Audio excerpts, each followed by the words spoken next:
welcome to the one and only Team 2.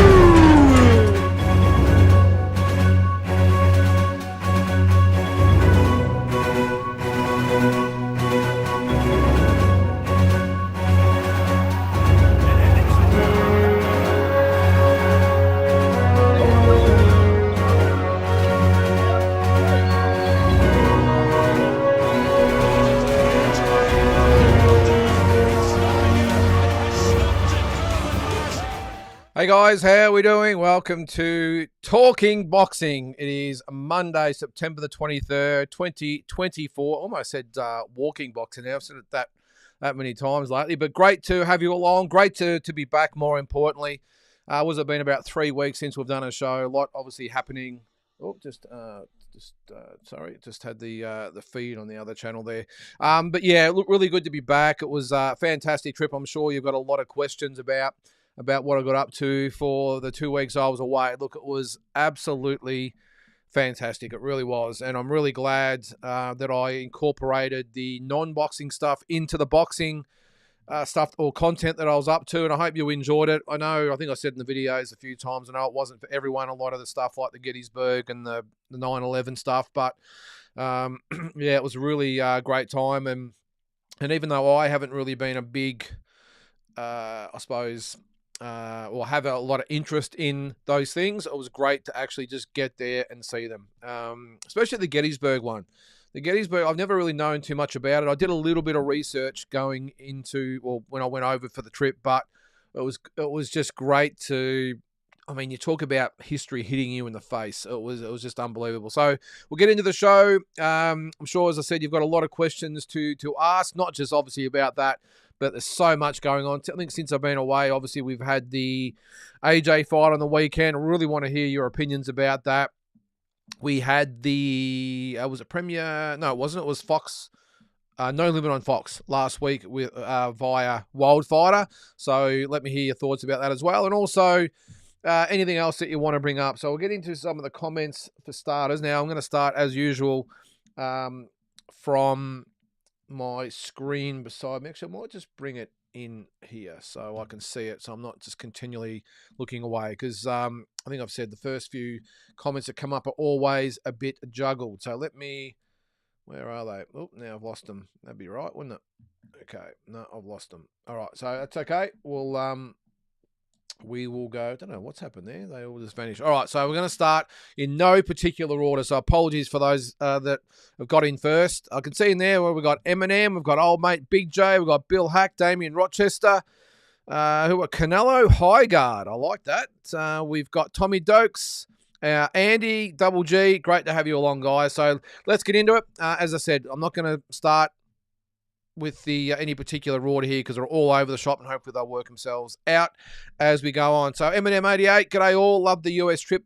It's inspired me, and now I want to go there myself even more. Yeah, mate, you'll love it. You really will. And even though I know the boxing is probably what we all want to get over there for, I really encourage you, if you can, whether it's time or money or whatever it is, if you can, to get to some of those historical sites. In the last couple of years, I've been to 9/11 in the Memorial and the World Trade Center in New York. I've been to the Oklahoma bombing site and the memorial there, of course, Shanksville, Gettysburg, Dallas, JFK, Daly Plaza. I mean, I'm just rattling off a few there, but I'm really glad that I've incorporated a lot of that into my trip. So if you can, as I said, with money, time, whatever it might be, do it, because you won't regret it. I'm sure there's been some movies you've seen or just something that's maybe fascinated you a little bit since you've been young. Get over there and do it. Next time I get over there, I'm going to go to the Alamo. I don't really know much about the Alamo apart from what we sort of what we learnt a little bit, I suppose, over here, but I really want to do that. I want to get back to Dallas for Daly Plaza as well. But anyway, Billy the Kid grave, I want to see that. And I almost saw the Tombstone, the town of Tombstone last year when I was in Arizona. Actually, it was earlier this year, and I didn't quite get there. It was just 4 hours in the wrong direction, unfortunately. But that's what I'd love to go to as well as Tombstone. So get over there, Eminem, and you'll love it. Big J, what was the deal with the Rocky tour guide? Didn't look like Stallone in Rocky, more like Copland. Good to have you back. Thanks, Big J. It is, as I said, great to be back. Yeah, look, you could probably, you're probably right. He probably looked more like his character in Copland, but what an awesome bloke. Mike Kundra is his name. Now, I don't want to get too far behind in the comments as we go here, but I'll just elaborate on a few of these comments. But his name was Mike Kundra. I think if you watch the videos, you'll know he's a Rocky impersonator. Won the lookalike competition, sat next to Sylvester Stallone at the premiere of Rocky Balboa. The stories he told, and I touched on this a little bit last week in one of the episodes of Walking Boxing, and just a guy that I think we've all sort of fancied ourselves as Rocky tragics over the years. I'm sure it's all inspired us in different ways, whether it's actually get into boxing or other things in life, whatever it might be. But this guy, you don't really know where he ends and Rocky starts, or the other way around. He's that type of guy, but I'm not saying he's got a screw loose or anything like that. Just a guy who is so passionate about what he does. And he was telling me he started the tours years ago. He used to take a busload at a time, lost a bit of money. It was hard. He only did a few per year. It was really hard to manage with a busload of people and trying to get around town. There's a lot of back streets and narrow streets. So ended up going back to a daily tour. I think he does maybe a couple a day, but in a smaller van. It's all painted up in the Yo Philly Rocky Tour, it's called. And he just does that and loves it. I think he said he was up to nearly 3,000 tours. I think he'd done already. Actually, he might have said he actually stopped counting when he hit 3,000. So this is a guy that, one of those instances where you need to really love what you do. But I just love the stories. I loved the way he was in character for a lot of the tour. And as I said, a lot of the other stories that he told, it was just fantastic. It really was. So, but he did actually have a documentary made about him. It's called The Pretender, and it's a story about his infatuation with Rocky. And I've tried to find it on YouTube. I've caught a few little grabs here or there. I'm going to actually message him. We've sort of friended each other. Was that what you call it, on Instagram, whatever it is? So I'm going to just ask him if he can send me a link so I can see it and obviously show you guys as well. But a fascinating guy, really, really good guy he was, and also going to the restaurant. It was just amazing, and then little things like, I didn't show it in the video because it was so much going on, but things like, if you remember in Rocky 3 where he's running along towing Mickey on the bike with the thing around his waist, we drove past that. Even the street where Rocky took off in Rocky 2 when the kids are chasing him, just be there and see that, and I think, wow, this is where it actually happened. The fruit markets where, and it all just added up. And if you're a Rocky mad fan like I am, just to see that and go, wow, that's where that happened, and wow, that's where that happened. It was just amazing. So anyway, I could talk about it all night, but if you are over there and you're going to get to Philadelphia or anywhere near it, go and do the Yo Philly Rocky Tour. It is amazing. All right, Bill, how are you, mate? I'm not sure. Did you go to the fights on the weekend down in Tassie? Our mate Tassie Brown down there did the big show down there, and apparently it was a massive success. So let us know. I was real upset by the AJ haters. The guy's been in elite heavyweight division for a decade, 2-time world champ, and now everyone calling him a hype job. I've never been a fanboy, but sick of the disrespect fighters cop now. Well, that seems to be the way it goes, doesn't it, Bill?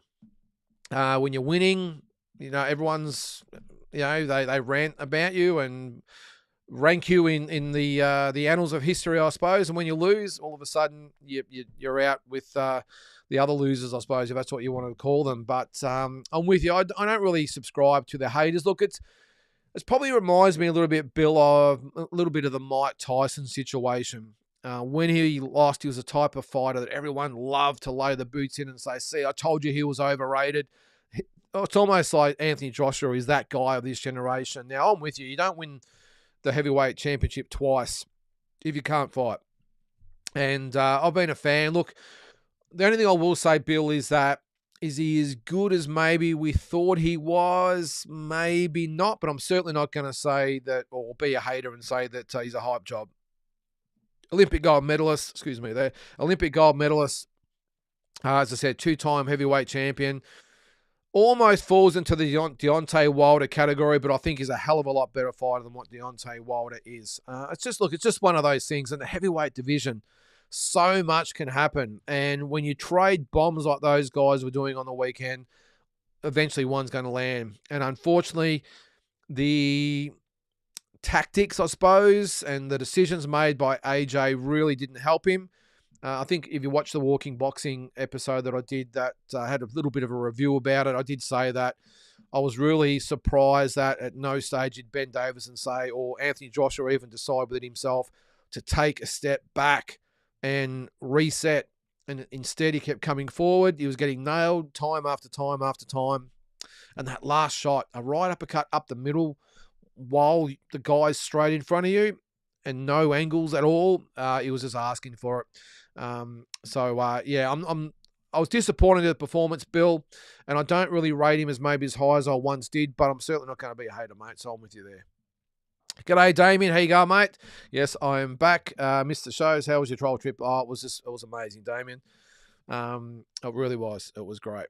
All right, Big J, do you think Janibek will make weight next week? I find it doubtful. Well, Big J, it's a hell of a long way to come to not make weight. The one thing I'm really surprised about with this fight is that it was done so quickly is the first thing. And the second thing is that what benefit, apart from looking after their guy, does No Limit get out of it? Now, you got to remember, this is not a pay-per-view. This is a No Limit on Fox event. Now, I don't know if this is just taking a hit for Mikhailovich, but surely they could not be making money out of this event. Janibek would have to be on, look, I'm just guessing, but wouldn't he have to be on 350 American? I'm not sure. You would think that Mikhailovich would have to be on a couple of hundred, 250. I mean, this could be all up $1 million event. $1 million. Where does that money come from if it's just arena sales, if there's no pay-per-view sales at all? I'm just a little bit bewildered as where the money's coming from. Now, they might get a couple of $100,000 from Fox for putting on the event, but that's still a long way short. I'd be really intrigued to see where the money's coming from and why they would bid on it. I understand they've got to look after their fighter, but Mikhailovich hasn't been with them that long. This is not Tim Tszyu or Liam Wilson or Sam Goodman we're talking about, or Nikita Tszyu. This is Andrei Mikhailovich, who I think they've just said, oh, well, he's not with DNL anymore. We'll take him on and try and look after him. This is a hell of an outlay for a fight that's not going to generate any pay-per-view money. I'm not quite sure. Look, the crowd, how many are they going to get there? Maybe 3,000, 4,000, 5,000. I'm not sure. It's a lot of money they're going to have to recoup, so I'm not sure. But as far as your question there, Big J, well, let's hope for everyone's sake that he does make weight. It's a hell of a long way to come to not make weight and a hell of a lot of money to fork out to get the fight here with that asterisk beside him. So, yeah. And the other thing, as I said, the fact it's maybe it's been in the pipe works or in the works since the last fight fell over, which is about 6 weeks ago? I can't even remember how long it's been. Maybe it's been sort of simmering in the background and now it's just come to fruition and maybe they just want to get it on straight away. But a 2-week lead into the fight? This is the other thing. They're trying to sell the fight to the Australian public. It's in Sydney, I think, isn't it, from memory? And they've got a 2-week window for people to get up there and get organised and buy tickets and organise flights and accommodation, all that sort of stuff. Balance their job and their kids and whatever else, and get the lovely on side. Who knows? But it doesn't make sense to me. But what I will say is full credit to No Limit, who have backed their man and said, we're going to get this fight and we're going to get it right here, and forked out the money. So, yeah, but as far as financially, I don't know, maybe Top Rank are tipping it. I don't know. But anyway, if you don't know, Big J, let me know your thoughts. All right, Damien, how about that main event on Sunday? I reckon Joshua, Wilder, and Dubois versus Parker on that end of year Usyk Fury card would be a monster event. What do you think? Day of Reckoning 2? Yeah, I would think, Damien, that you won't see Anthony Joshua until 2025. I think the fact that he got knocked out, and it's only a 3-month turnaround, yeah, I would think that they would say to Anthony Joshua, mate, take the rest of the year off. He has been quite active considering some of the other heavyweights out there. He has been fighting 2 to 3 times a year, Anthony Joshua, so I don't think it's going to be a big thing for him, and maybe he just needs to reset. But will we get Joshua Wilder? I'm not sure. I did say in my video this morning that these are some of the fights we just never got. The 3 kings, I called them, Joshua, Wilder, and Fury. We only got that one possible matchup, and that was Wilder and Fury. But it would be good. Dubois and Parker. It does make a lot of sense there, Damien, when you think about it. Because Usyk and Fury, you wouldn't have thought the winner will want to fight until maybe the second half of 2025. So it makes a hell of a lot of sense for Dubois to fight Parker. Risky fight for Dubois, though. Parker can fight. We know that. And maybe he might want maybe a softer touch with that big fight against the Usyk-Fury winner. But I like it. As I said, I doubt the Joshua Wilder fight happens, but maybe could it be... So who we got there? So Dubois and Parker, yep, I'll tick that. Does Wilder even want to fight? I'm not quite sure. And as I said, Joshua will probably be out. But I like your thinking, Damien. It'll be awesome. You need to start putting super chats and/or dollar thanks on your videos. Okay, that Rocky tour deserves all the credit in the world. What an absolute incredible video. Thank you, mate. I've watched that many times. Well, mate, I really appreciate that. That means a lot. I just enjoy doing the videos there, Damien. Look, I've never really done this channel or done the videos for money. If I did, I'm not even quite sure how the super chat thing works. If I'm being completely upfront, Damien, I could probably look into it. But all I would probably say is with the super chat side of things, if I did do it, I'd probably let it accumulate and maybe donate it to charity or something. I'm not really fussed about the money, but I really appreciate that you've put that in there. But I've got to look into all these analytics and different things that people do to generate money. It's never really been my thing, but maybe worth looking into. Maybe we can make some dollars to donate or put it into the boxing deep dive, boxing tours overseas or something like that. Anyway, we'll work something out, but Damien, but thanks, mate. I really appreciate that. Tommy Dokes, how are you, Tommy? Did you get a Philadelphia cheesesteak, and what did you think? I did get a Philadelphia cheesesteak, Tommy. I actually got 2 while I was there, one in Philadelphia and one in Washington.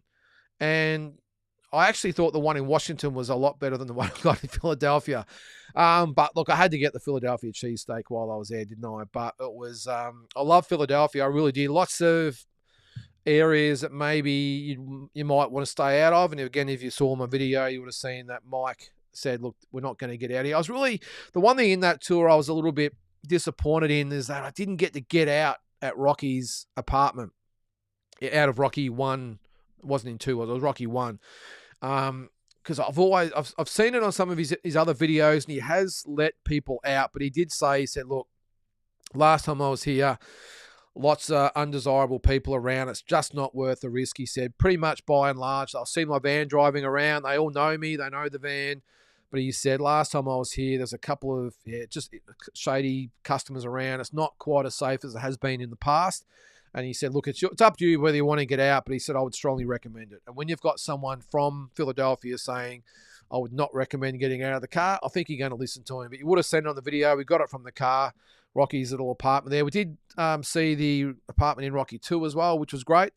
But it would have been great to get out there. But yeah, I love Philadelphia as a whole, Tommy. It was awesome. And yes, the cheesesteaks were very, very nice. Canelo Highguard, how are you, mate? Now that Tio is with a real trainer for the first time in his career with Eddie Renaso, watch out, he could be very dangerous. Is that right? I didn't actually know that, Canelo. If that is the case, then not going to get a much better trainer than Eddie Renaso. So I've always liked Teofimo. I think he's a great talent. Done a lot with his dad in the corner. And now, just clarify that, Canelo, is his dad still in his corner?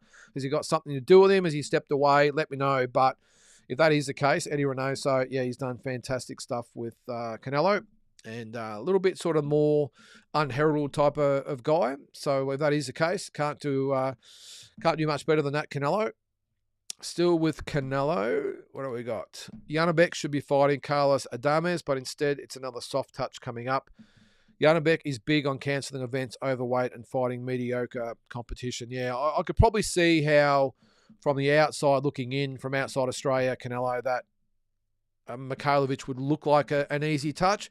Just don't underestimate Mikhailovich power. Now, look, I would think that Janabek would have size, power, experience, everything that would get him over the top of Mikhailovich. And I'm still not quite sure how, if I'm being, again, brutally honest, Mikhailovich has actually earned a world title shot. Obviously, good management with no limit, but hasn't really beaten anyone of note to really warrant that title shot. So I'm with you. Look, Janabek's just doing what he's told. Mikhailovich has been put up as I don't think he couldn't be a mandatory. You have to be a voluntary, whatever it is. But yeah, I'm with you. As far as cancelling events, overweight, well, obviously that happened last time out, didn't it? So I shudder to think what's going to happen if he comes all the way to Australia and doesn't make weight. Wow. Let's just keep the fingers crossed that he does, because it's not going to look good for him or anyone involved with him if he doesn't make weight. And, geez, No Limit would be spewing, wouldn't they? Not to mention Mikhailovich himself is put in another camp. Still with Canelo. What does Canelo Alvarez have to do for you to be considered the best Mexican fighter of all time? Canelo, I love the comments there, mate. I love a different spin on things. Oh, that's a good question. Can he do anything to go past Julio Cesar Chavez? And I know there's actually people out there that think maybe Eric Morales or Marco Antonio Barrera or Salvador Sanchez or Carlos Arate, Juan Manuel Marquez. There's been some arguments with them, but for me, I think it comes down to two, and that's Canelo Alvarez and Julio Cesar Chavez. What would he have to do? Well, to be honest with you, Canelo, I don't think even if he beat Benavidez, that he would be considered the best Mexican of all time. I would think he'd have to beat Benavidez and then beat the winner of Bivol and Beterbiev. If I'm just putting it out there, Julio Cesar Chavez, just one of those fighters who fought and beat everyone. I know, as they say, there was a lot of cab drivers. Now, this is a guy that got to 89-0, and no matter what the competition was like, he cleaned out the 130-pound division. He cleaned out the 135-pound division. He cleaned out the 140-pound division, and went up to 147 to fight. Was the Whittaker fight at 147? Oh, the De La Hoya fight was, of course. So well, to answer your question, Canelo, high guard, I think he would have to beat Benavidez and the winner of Bivol and Beterbiev. That's a tough ask. That's doing it tough, but that's what he'd have to do. All right, Tommy again. What do we got there, mate? Dubois shouldn't be out jabbing AJ. You have a 4 to 5 inch reach advantage and have showed better technical abilities, so why not use them? Coming in with a left hook is mad versus a heavy puncher like Dubois. I just question everything about the fight plan, Tommy. I just, his style, his tactics, just everything. I'm just gonna, what have we done there? I'm not sure what I've done there. Yeah, the whole thing for me, Tommy, was a mess. And you're right. When you've got AJ with that 4 to 5 inch reach advantage, why is he getting out jabbed?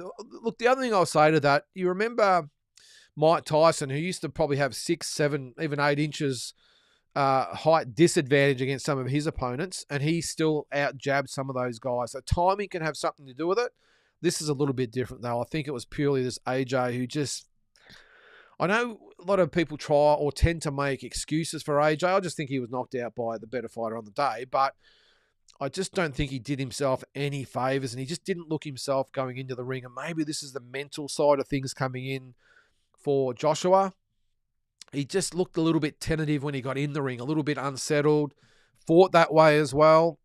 And Dubois was the one who looked more composed, looked controlled, and he looked on a mission. More importantly, he's the one that, as I would say in Rocky, had the eye of the tiger. AJ didn't. So, yeah, a lot of factors involved in there, I think, Tommy. I like this question. For what you've seen of AJ in these past 6 fights since the Usyk loss, who do you think he looked the best with? Robert Garcia, Derek James, or Ben Davidson? Well, the problem with Robert Garcia, Tommy, I think we only got him for, was it the one fight? I think, was it? And or was that the Usyk fight? Let me know. I can't remember, but I'm pretty sure he was only with him for one fight, maybe 2. I'm not sure. Obviously, Derek James before that. The Ben Davison thing, look, I think Ben Davis has been good for the mental side for Anthony Joshua to maybe make him a bit more relaxed, maybe give him a little bit more of a shoulder to lean on. I'm not quite sure, but I think it's been more that. Ben Davison to me is not a great boxing trainer, and that was highlighted in this fight. And it probably goes a way to answering your question there, Tommy, is that the technique of AJ was all over the place. And the fact that he got knocked out by trying to throw a right uppercut straight up the middle without moving his head at all and having his left hand down, he just got hit with a straight right hand. It was sort of a bit of a hook, bit of an overhand right type of thing, but it was straight. So, and there were some other technique issues I saw in there. So I would probably say Derek James, Tommy. And I hope it doesn't happen again here where some of these fighters blame everyone except themselves. Now, Ben Davison told AJ to fight that way and to approach the fight a certain way, and he did that and it didn't work out. Well, maybe you could have an excuse to move him on, but I'm not sure how you could move Robert Garcia on with the track record he's got. Derek James the same. Because if it's pure boxing IQ as a trainer I'm talking about, then how could you go for Ben Davison over those guys, Garcia and James? So out of those, I would say Derek James, Tommy. Certainly not Ben Davison. I think he's done good in certain ways, but not when AJ is just making those fundamental mistakes. All right, back to Canelo Highguard. He's responding to Bill. AJ was very lucky that Vladimir was 41 years old, or he would have gotten sparked out. AJ has a solid resume, but he was also a bit manufactured. Yeah, well, a bit of both. I agree with that, Canelo. But isn't that the art of boxing these days? You have to be able to market your fighter, and they've done it so well with AJ. So well. How do you get 96,000 there to see? And let's face it, they were there to see AJ more than Dubois, because AJ's done this consistently. He was the A, B, C, D, and E side in this event. So whatever they've done has worked. He's an absolute superstar in England, not so much around the world, but definitely England. And whoever has been behind the marketing side of things, I know obviously Eddie Hearn's been there since day one, but what they've done has been fantastic. So, but I'm with you. The whole image, brand, resume has been slightly manufactured, but at the end of the day, he has been the one that's got in the ring and got the job done. So there's Andy. How are you, mate? Hello to you too. Yes, smash that like button. I really appreciate it, guys. Double G, what did you think about Dubois fending off AJ with a forearm to the throat every time AJ went to clinch? There were times Dubois was pushing that hard. AJ was staring at the ceiling. Well, probably goes, well, the tactic itself maybe was a thing that just happened in the ring, or was it a premeditated type of thing? I suppose we won't know. But one thing I will say is the refereeing was absolutely awful in certain instances, and that was probably one of them. He should have been warning Dubois more than what he did. The other thing that really surprised me, Double G, was when AJ went down and he did this, and the commentators actually said, the fight's over, he's waved it off. So, and I think I saw this maybe in another video I saw on YouTube. Might have been, was it Pro Box TV, I reckon, said the same thing. This is the, I'm just, hope that you can see that. This is no knockdown when you do it horizontally. But when you do it like that, when you wave your hands in front of your face, that is calling the fight over. So I don't know what the referee was on, but I'm not sure you would have an experienced referee doing that. But I just thought the whole referee, he was warning, well, both fighters really for things that just weren't there. So, but particularly Dubois got the good end of the stick. But yeah, it was bizarre. Double G, I'm with you there. There's Glenn. How do I begin to describe how bad Joshua was? Well, we've sort of entered into a little bit of that there, Glenn. But have you say, mate? Big J, Wild Fighter was a decent card. The co-main was the fight of the night. Had the opportunity to chat to Benny Harrington. Awesome bloke. Reckons the chumps got no chance. Well, we all know that, Big J. And Benny Harrington is a great bloke too. Which was the co-main? Was that Joel Taylor? Was that the Joel Taylor fight? I think it was. Which one was it? Is that the one? I'm just thinking. I thought Cook beat Blake Wells. I know a few of you guys and girls might disagree with that, but I thought that was probably the only dodgy decision on the night. Oh no, it was Gersbeck and Talapay. That was a ripper fight. I'm with you there, Big J. And the Wells Cook fight was pretty good as well. And even Malia and Ben Horn was really good as well. I thought the whole card, I'm with you, Big J. I thought it was a really, really good first up effort by Wildfighter in conjunction with No Limit, of course. And let's see. Hope we see a lot more from Wild Will. I'll have to give him a call. I haven't spoke to him since then, but I might get a bit of an indication how it went. I'm sure it did. It was a packed house, great fights. I'm sure Fox and No Limit would have been wrapped in it. So let's see. Hope to see more, mate. Anyone going to see Tim fight? Yeah, good question, Glenn. Let us know. I would love to be there, Glenn, but I'm sort of on the hook for a little bit of time being, unfortunately, but it would have been good. In Florida, I think it is, isn't it? Orlando, Florida. So, hey, if you're going over there, guys, go to Disney World and Universal Studios, all the rest of it. Not quite sure why they would have Tim and Murtazaliev in Florida, but it is what it is. But let us know, guys. All right, Tommy, I see Benavides, who is interim champ for WBC, is fighting Jesse Hart, who is ranked 12th in the rankings. Any reason why he isn't fighting a guy like Yard in UK, who is ranked 3rd? Very good question, Tommy. And I didn't actually know that. I've since I got back, I've pretty much kept off the socials a little bit, to be honest. I'm a little bit over the whole thing. So I didn't know that. But that's an odd fight for Benavides. Surely there's got to be something else in the wing. Maybe it's in the wings. Maybe it's a tune-up fight. But Jesse Hart, ranked 12th. Yeah, it's a voluntary defense, but yeah, that's this is a guy he's had a bit to say about Canelo fighting stiffs and everything else. Well, his last fight didn't exactly set the world on fire either, Benavides, and now he's coming up against Hart. So yeah, I'm not sure there, Tommy. Maybe it's a tune-up fight and he'll get the winner of Beterbiev and Bivol. Who knows? Maybe Canelo's reached out. Who knows? But that's an odd choice for sure. Glenn says Yard has management issues currently. When was his last fight? Let us know. I'm not quite sure if I can remember his last fight. Kane Mack, how are you, mate? I'll keep running through these comments. I've sort of got behind a little bit there. Sorry, guys. That's the same comment. Yes. Damien says, will you be doing Philly again for the boxing tour? Hey, well, if there's a fight over that part of the world, Damien, 100%. I'd love to take people over there, and I'd definitely go on the Rocky Tour 100%. So I know I've spoken a lot about it, but just getting around Philadelphia was awesome, and Washington and wherever else I went to, it was great. But yes, if we're on that side of the country, Damien, 100% will do that. Eminem says, my money was on Dubois, won $400. Had him for the KO, just had a feeling, and I think he's really good. Yeah, well, you're a better judge than me, Eminem, because I thought that he was custom made for Anthony Joshua, and Joshua would knock him out. That's what I thought. I was just a little bit worried from the Hrgovic fight that he got tagged with right hands repeatedly by Hrgovic. I know he settled into the fight and got the job done, but I just thought with AJ with the big right hand that it would eventually land. But when AJ fought as recklessly as he did, let's not forget, he got nailed early in the fight as well, and that would have definitely unsettled him. He would have, it's hard to come back, which again gets back to my point.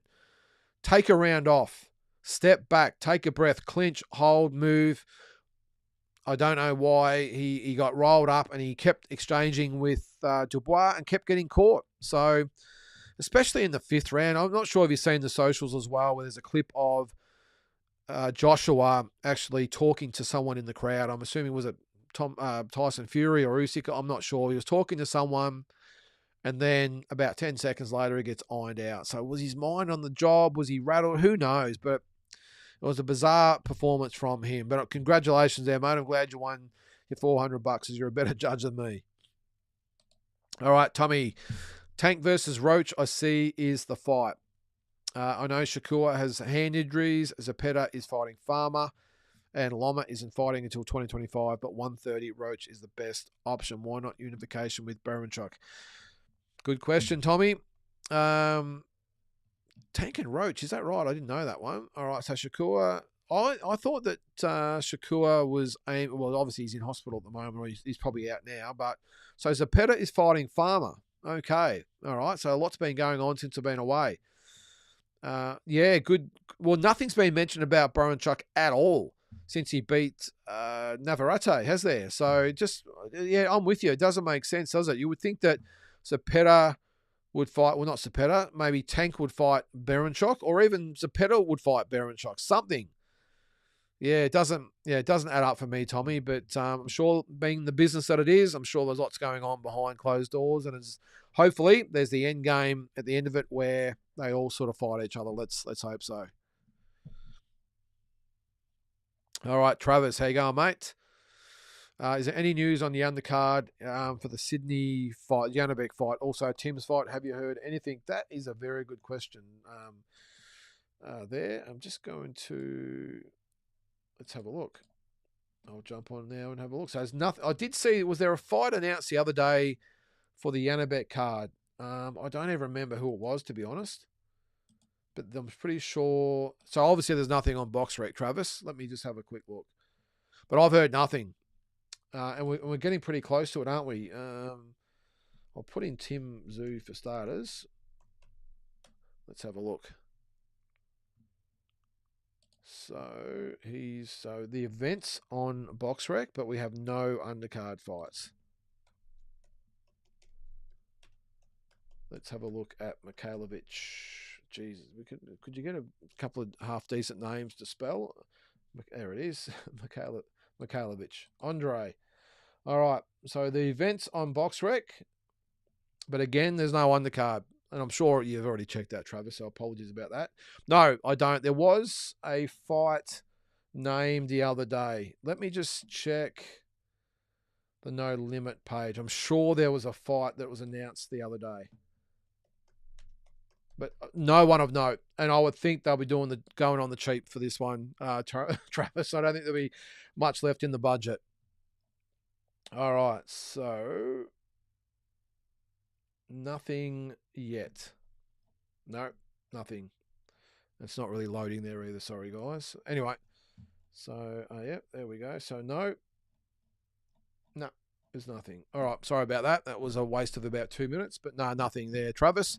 As soon as I hear something, I'll let you know, mate. I'm sure Big J, or if he's watching, Giant McAllister will know. All right, Bill, I actually like the Daniel one. Just don't think people should lay the boots in. Daniel done it the hard way. Yep, good call there. Bill, AI Money, how are you there, mate?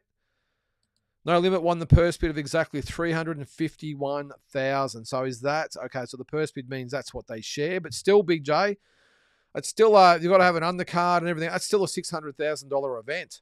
And that's $350 American. Oh, okay, so I'm assuming Top Rank bid to $350 and Big J. No Limit have bid $351 because they won it by $1,000. So that still has to be a $600,000 event. Big J, where does the money come from for a fight that's not on pay-per-view? Let's say they get 5,000 people there, which I don't think they will. Let's say the average price of a ticket even is $200. I don't know. That's a fair bit. Oh, okay. I'll take that back. $5,000. Would it be $200? All right. Are they going to get 5,000? I'm not sure, but they would have to have about 5,000 people there at about maybe $150 a head on average. Yeah, it's an interesting one. All right, Andy, congratulations to Dubois. Bad luck, AJ. Agree with Bill. Fans are quick to flip. As the saying goes, nobody likes a loser. A lot of bandwagon jumpers out there. Yep, that's for sure, Andy. There's Carl. How you going, mate? I've been repping the Talking Boxing up north, mate. Great stuff. I'm glad you got the T-shirt. If you do want a T-shirt, let me know. Yep, I've still got to work out how to do it properly. But if you want one, message me on Instagram, the Boxing Deep Dive page, and we'll get you one. So I'm glad it fits, Carl, and it's not coming apart. So yeah, they're actually quite good shirts, good quality. So I'm glad, mate. Wear it with pride. I think you're the only one besides me that's actually got one. All right, Big J. No Limit are hoping Janabek doesn't make weight, get stripped, and Andre fights for a vacant belt in line for Tim's move to 160. Or maybe this is a Rafa. You would think that they still want Zarafa for Nikita.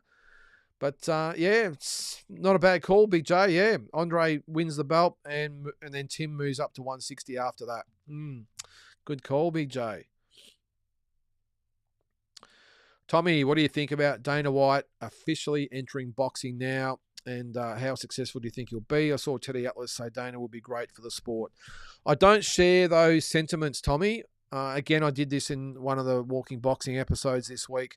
I did mention about Dana White. I'm just not sure what impact he can have. Now, I know, well, is he working with Turki Al Sheikh? We've already got Eddie Hearn and Oscar De La Hoya working with Turki Al Sheikh. So let's just say Turki Al Sheikh works with them all. What are the fighters that Dana White's going to be able to sign? All the good fighters are signed by those other promoters.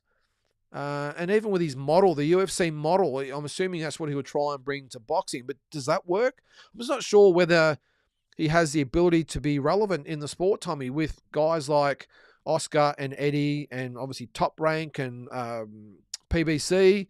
How does Dana White come in there and take on those guys, especially with all the best fighters in the world all sort of tied up amongst those promoters in conjunction with Turki Al Sheikh? So I'm a massive fan of Dana White. Don't get me wrong. I love what he does with the UFC. He's obviously a very motivated guy, very shrewd businessman, and has done so well with that organisation. I'm just not sure how it fits into the boxing side of things, Tommy. I hope I'm wrong. Look, maybe he'll just shake the sport up a little bit more, but I just don't understand how, or can't get my head around how Dana White coming into boxing can work. This is not something like UFC or MMA that didn't exist. No, MMA obviously existed, but something like the UFC didn't exist, and he's got a monopoly pretty much on the whole thing. I know there's other smaller operators, but they are the top dogs. Where with boxing, there's no such organisation like that. And the sport, this is already up and going. The elite fighters are already with promoters and with networks and all this sort of stuff. So look, I'll be interested to see how it works, Tommy. But one thing I will say about Dana White, if he's going to come in, he's going to come in all guns blazing and try and make an impact into the sport. So that's probably what Teddy Atlas is talking about. But I'm really intrigued to see how exactly Dana White's going to model his boxing entry. Big J, the fight is on NRL Grand Final weekend, so come for the fight, stay for the footy. Yeah, will they do that though, Big J? Maybe. I know that's what they're banking on. But, I mean, a lot of people there for the NRL are going to say, well, Andre who? Janabek who? Yeah, I know you probably will get a feeling, let's go, we're at the boxing, let's go to the boxing while we're there.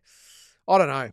But are they going to get that type of crowd? Are they going to get the 5,000 people there? I just can't say. I hope I'm wrong. Either way, again, full credit to No Limit, but I'm not quite sure how they're going to get their money back on this one. Again, maybe they're prepared to lose a little bit of money to get that belt for Andre.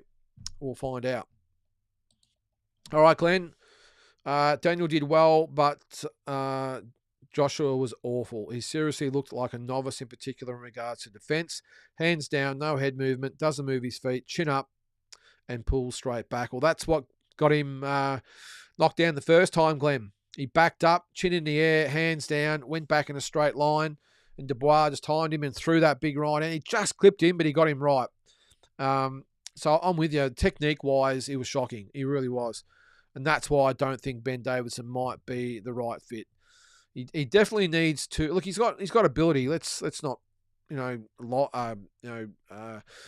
forget that. But yeah, I mean his technique was awful, Glenn. I'm with you. So I'm not quite sure where he goes. Does he sort of sacrifice a little bit of that technique for what Ben Davison brings to the table? Because I want to know a little bit more about Ben Davison's boxing background. Maybe Joshua's got to go for someone like McGuigan, the trainer McGuigan. You know, he's had some great fighters as well. So I'm not sure what the relationship's there, but I'm not sure. But if he's going to stay in the game and do any damage whatsoever, he needs, I think, to maybe look at what he's doing as far as trainers go. Carl, the Lions are into another GF. Geez, they were good on the weekend, Carl. Isn't it funny, though, we've got Sydney and Brisbane playing in Melbourne in the AFL Grand Final, and we're going to have Melbourne maybe. Hopefully, I know there's still a prelim to go. Melbourne against someone else playing in the NRL Grand Final in Sydney. It's just bizarre. Wouldn't it be funny if Sydney wins the AFL Grand Final and Melbourne wins the NRL Grand Final? It's just crazy. Good for the sport though, Carl. Both sports, I'm saying. I know Melbourne's not the most well-liked team in the NRL, just like Sydney and Brisbane probably aren't in the AFL. But good for the sports anyway. I'm sure the AFL is rubbing their hands together, and maybe the NRL are rubbing their hands together as well about being a national game. So I know the diehards don't really like that, but I know the AFL and NRL probably would as well. And I think I'll be on the Lions bandwagon for the weekend, mate. I'm hoping they win. All right.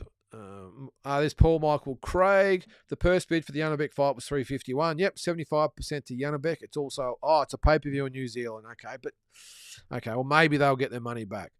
So $351,000. So 75% of that is just over $263,000. All right, so that doesn't even leave Mikhailovich with $100,000. But maybe they've made a deal that Mikhailovich gets the pay-per-view money from New Zealand. So that might have been the trade-off. That Yannick gets 75% of the purse. Mikhailovich gets 25% plus the pay-per-view from New Zealand, and then maybe that will balance it out. And Yannick, I'm sure if that's the case, the pay-per-view might also go back to Kazakhstan as well, and Yannick might get percentages of that as well. So either way, okay, so both guys, the purses should be okay in the end, but again, it's a lot of money to put up, because I'm just thinking with the undercard, I know they'll probably skimp on that, and I would too if I was them.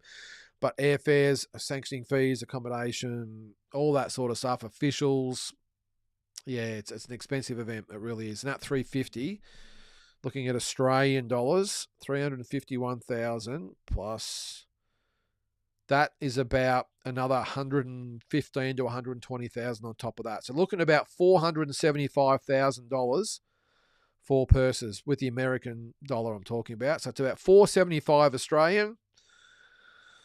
That's easily a $650,000 fight. Easily.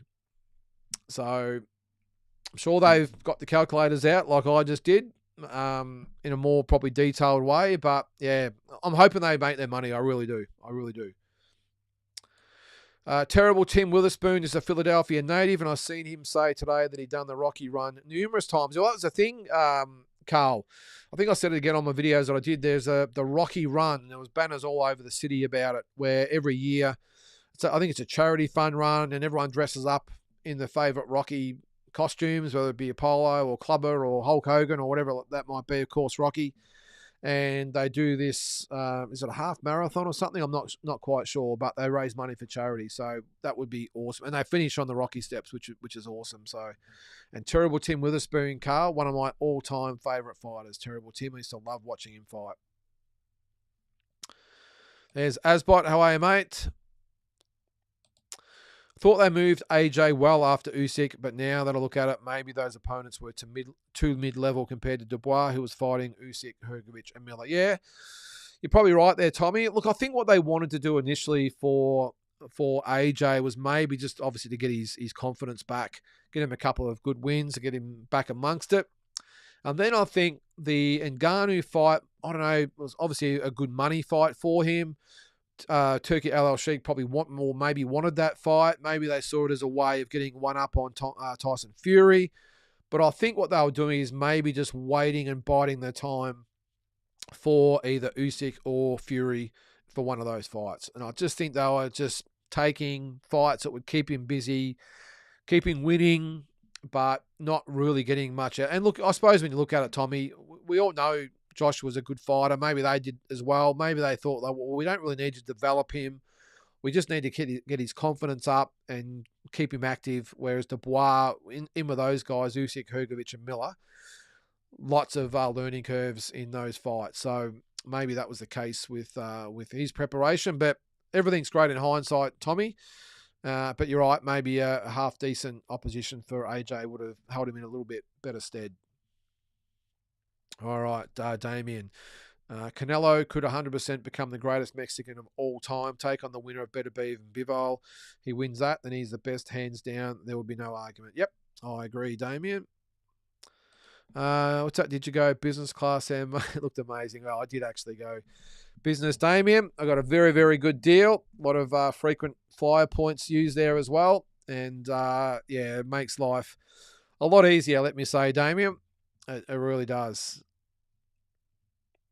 All right. Do you know what happened to the so-called $20 worldwide Saudi pay-per-views that Joshua won? Sure wasn't. Yeah, well, what was that? $35 here in Australia, wasn't it?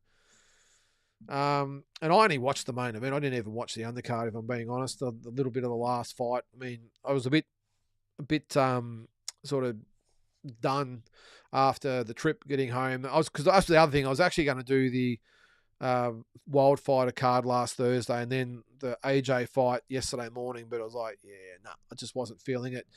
But I only sort of watched that fight, Damien. But yeah, what do you think about that? The $20 worldwide pay-per-view thing. Maybe it's next year. I'm not sure, but it's something I did say. I haven't really spoken much about it. I should have actually covered that with the walking boxing, but that's the way the thinking of getting around the whole illegal streaming and all this sort of stuff. Geez, $20. I mean, it's good in theory, but how long does that actually last before they go, no, this is not sustainable if we're going to have these big fights? Yes, it stops illegal streaming, but when you're normally getting $70 or $80 and all of a sudden you're getting $20, is the streaming that much of an issue that it's going to cost you that much money? That's a lot of those illegal streamers that would have to buy that $20 pay-per-view to make up for what they were losing in the first place. So, yeah, I'm not quite sure. Look, everything they're doing at the moment is great in theory. And if it does happen, that's great. I'm just not sure it's sustainable going forward. But, hey, we'll make the most of it while we can. There's Hanoi Tripper. Also saw the ref called it over, but then the fight continued. Yeah, well, the commentator said it was over, Hanoi, mate. So, yeah, just the way he did it. I'm assuming it was an experienced referee. You don't put an inexperienced referee into a heavyweight title fight. So the fact he was sort of doing this and not, just hit the mark, sorry about that, and not that, yeah, it doesn't make much sense. Sorry about the shadow there too, sorry. All right. Andy, Ben Davison is generally a good trainer, but let's face it, he's inherited a lot of already developed fighters and hasn't built his own fighters. Good call, Andy. Very, very good call. And to some extent, Freddie Roach copped that a little bit earlier in his career as well, where he was inheriting a lot of these fighters and wasn't actually building them up from square one. That was a bit of the criticisms from some of the other trainers out there, where you got trainers like Robert Garcia and those types of guys who build them from the ground up. Freddie Roach was accused of that as well, but I think Freddie Roach at least got a very, very good pedigree as far as his boxing background goes as a fighter. So, but yeah, good call there, Andy. Eminem, Billy Polkinghorne has a big future. Love how active they've been with him. Yeah, well, I think what they're doing there, Eminem, is they've obviously decided with him that what is he? Is he 27, 28 or whatever it is? I think he's in his late 20s and he's only had a handful of fights. So I've got a feeling what they're going to do is say, all right, we're going to give this guy 5 or 6 fights a year for the next couple of years, and then we're going to push the button and push him into a big fight. He's either going to perform or come to the party, or he's not. So I don't mind that. And maybe Billy Polkinghorne is saying this himself. Look, I haven't got time to muck around. Let's get the show going. So unlike someone like Nikita Zoo, who they're taking their time with, I think Billy Polkinghorne will be let's go. So yeah, I'm with you there, Eminem, and I want to see him fight some half decent opponents before I probably make a judgment on what I think where he will go. But I think definitely, look, he looks like he's got all the ability in the world, but I want to see him in a half decent fight before I make a call. Definitely got a great amateur pedigree. So, and someone like Glenn Jennings just doesn't take on anyone, does he? So you would think he would know something. Tommy, is Devin Haney avoiding Paro? I saw some reports that he wants $10 million to come to Australia. Well, if that's the case, it's obviously not going to happen, is it, Tommy? Because as good as he is, Liam hasn't got a profile like George Kambosos, who obviously bought Devin Haney. I'm not sure, obviously, Devin Haney got $10 million, but he would have got very well paid. Yeah, look, I think Devin Haney these days, Tommy, if I'm being perfectly honest, is just full of shit. He's trying to, I don't even know what he's trying to do. You would have seen the Eddie Hearn situation when he's on social media bagging Eddie Hearn out for not giving him fight tickets. Eddie Hearn's like, well, mate, don't ring me at 6 o'clock in the morning. That might help. Maybe you could have contacted me last week or the week before, whatever it might be. And then he's got the carnival incident. Yeah, I'm just not sure whether and the way he's carried on about the Garcia fight. If I was Paro, I'm not sure or his promoters, I'd be playing the games with Devin Haney. I'd be saying, look, whatever, you step aside, I'll fight the next best. Try for unification with Venezuela. Try for George Kambosos. Try for maybe a Regis Prograis. There's lots of fighters out there for Paro, and they're going to want to fight him for that belt. So if I was him for now, I'd say, Devin Haney, piss off. Go find yourself and come back when you're ready to be serious. All right. AJ's 4 easy touches before Dubois made me realise Usyk broke him, and he's now goes by the name Anthony Joshua. Oh, a bit harsh there, Carl. Not sure Bill will like that. Yep, Tommy, I heard that on the boxing. Sorry, what did I miss there? Oh, yeah, you heard that on the Boxing Voice last week about Devin Haney with Paro. Oh, okay. Thanks, Tommy. Yard fought in February 2024. Thanks for that. I couldn't remember his last fight. Bill says, I think Cook won. This is against Blake Wells. I think in Aussie boxing, refs get too involved. As soon as any inside fighting, they call a break. Yeah. I thought Cook just out-muscled and out-punched Blake Wells the whole way, Bill. I thought he won comfortably. I know he did get knocked down, but I still thought he won comfortably. All right, Carl. I picked Dubois by KO, but I didn't think he'd make it look that easy. Great game plan. Put it on him from the bell. It was an excellent game plan, Carl. Nice and controlled. He knew, obviously, what AJ brought to the table. He knew he could punch. He knew he was dangerous early, but he also knew that he had to put it on him early to get his respect and maybe even to settle his own nerves. But whatever he did, it worked a treat. Barely a bump in the road for Dubois during the whole fight. It was a complete a beat down as you're going to get these days in heavyweight boxing at that level. And as I said earlier, I didn't think Dubois had it in him, but full respect to him and credit to him, and let's hope he gets some really big fights going forward. What's that, Eminem? Cripps for Brownlow night? I would hope so, Eminem. What a disappointing way to finish the season. When I was in, where was I? I think I was in Shanksville the night before I went to the 9/11 memorial, and the game against Brisbane was on that night, and I was tempted to stay up, but I had to be at Shanksville quite early. When I say quite early, I had to be there by about 9:30, but I thought the Carlton game didn't start till about 5 in the morning. I just couldn't do it. So I woke up at about 7:30. 60-0, Eminem. I think I'll go back to sleep. 60-0, they were leading. I know we kicked a few late ones, but what a pathetic way to end the year. It was always going to be tough to win up there. I understand that, and obviously the Lions are in the grand final, but to go up there and not even fire a shot, come on, boys. Come on. But let's hope Cripps makes up for an M&M and wins the Brownlow tonight. Let's hope we hear 3 votes, or P. Cripps, 3 votes. All right, Carl. I don't know why people get surprised by Tank when he names his next cherry pick. Yeah, if one guy who's just really disappointing to me, it's Tank Davis. He fights once a year. I suppose he's fought Pitbull, he's fought Garcia, fought Frank Martin in his last fight. I want to see him fight a Lomachenko. I want to see him fight a Zapata. I want to see him fight a Baranchuk. And I want to see him fight twice a year. This is a guy that was 30. When you think about it, when all those big fights sort of get mentioned, Tank Davis, he doesn't really get spoken about. We're all talking about Shakur Stevenson and Zapata and Lomachenko and Baranchuk and all these guys, and Tank is sort of a bit of an afterthought, really, which shouldn't be the case. He should be the man. And he should be banging the fist on the table saying, I want Lomachenko and I want Shakur Stevenson. That's what he should be saying. But all he's getting is, he has got a fight coming up, hasn't he? Where did I see that? Let me know. I did see he got a fight coming up soon, or maybe I've imagined it. Whatever. All right. AJ got Amir Khan's ex-girlfriend, and I think he also inherited his chin. Oh, Carl. Ahmed Redder on the Unibet card. Okay, I'm not quite sure that's the one I saw Eminem, but don't really know much about him, to be honest. Right, isn't the WBO supposed to be stripping Fundora like any day if he doesn't fight Bud? I haven't heard much about it. Yeah, that's an interesting one, Tommy. I did see that. But there's lots of contrasting stories about, well, we're just waiting for this or we're waiting for that. I'm not sure what else they're actually waiting for. Maybe what they're waiting for is for Canelo to make up his mind about whether he's going to fight Terence Crawford.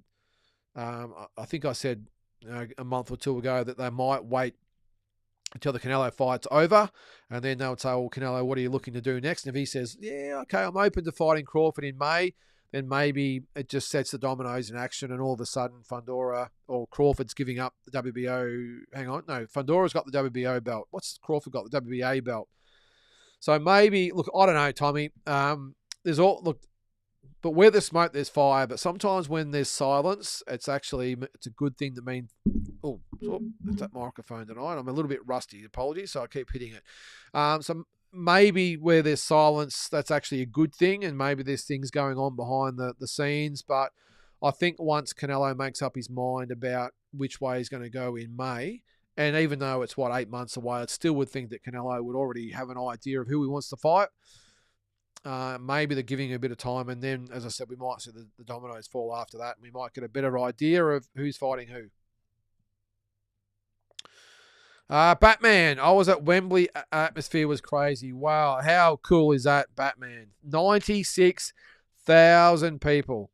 What an event that would have been. I'm going to definitely put that on my bucket list now. I want to get to a big fight in England. Probably won't get a ticket though, unfortunately. If they're selling out a 96,000 seat arena, that is nuts.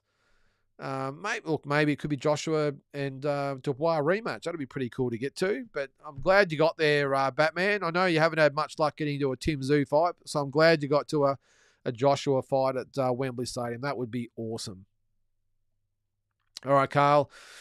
I think Fundora has the 30 days to negotiate before he drops it. PBC won't let Fundora fight Bud due to the side of the street BS they created with what's that, ESJ versus Bud that took 3 years. Yeah, well, I don't know. This is probably the only downside of the business aspect of it. We've got all these little clauses and conditions, and we've got to wait for him, and we're not going to fight him because of this, and it's ridiculous. But that's the sport or the business, Carl.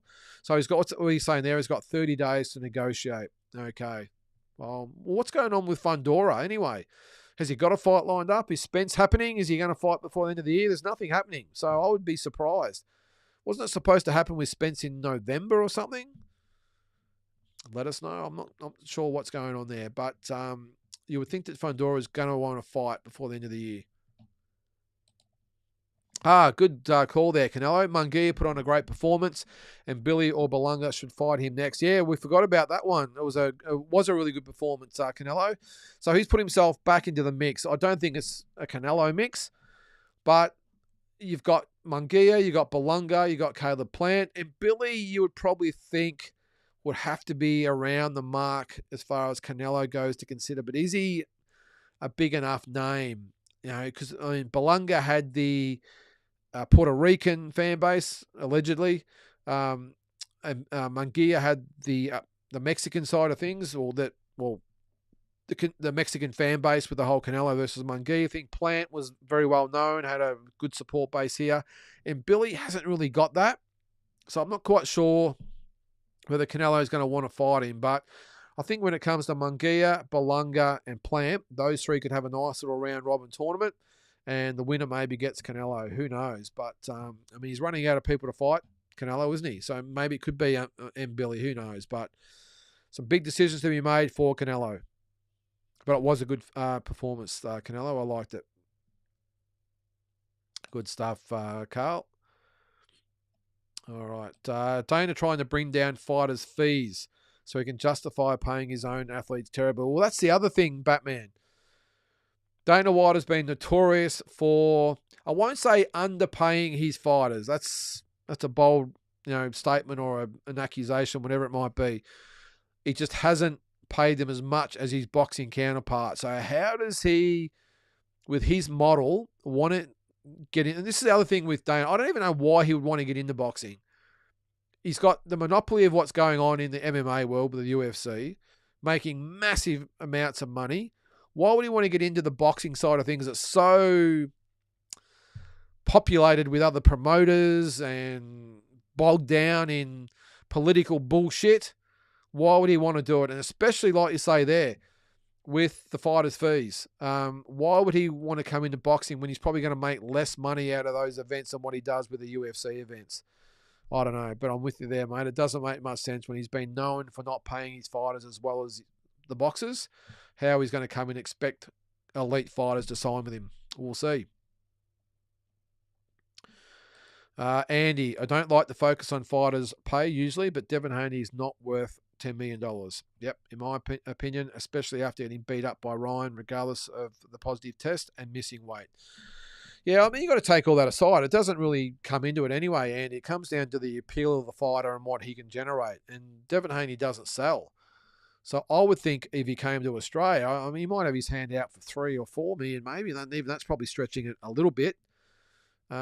He is known in Australia, which is probably one good thing, and where they would probably have that fight. I think if they had it up in Queensland, obviously the gate would be big, and also the pay-per-views around the country would be big. So maybe they could generate that, and they'd probably get a nice check from the Queensland government as well, or wherever they have that fight. So, yeah, I would think he's probably worth $3 or $4 million.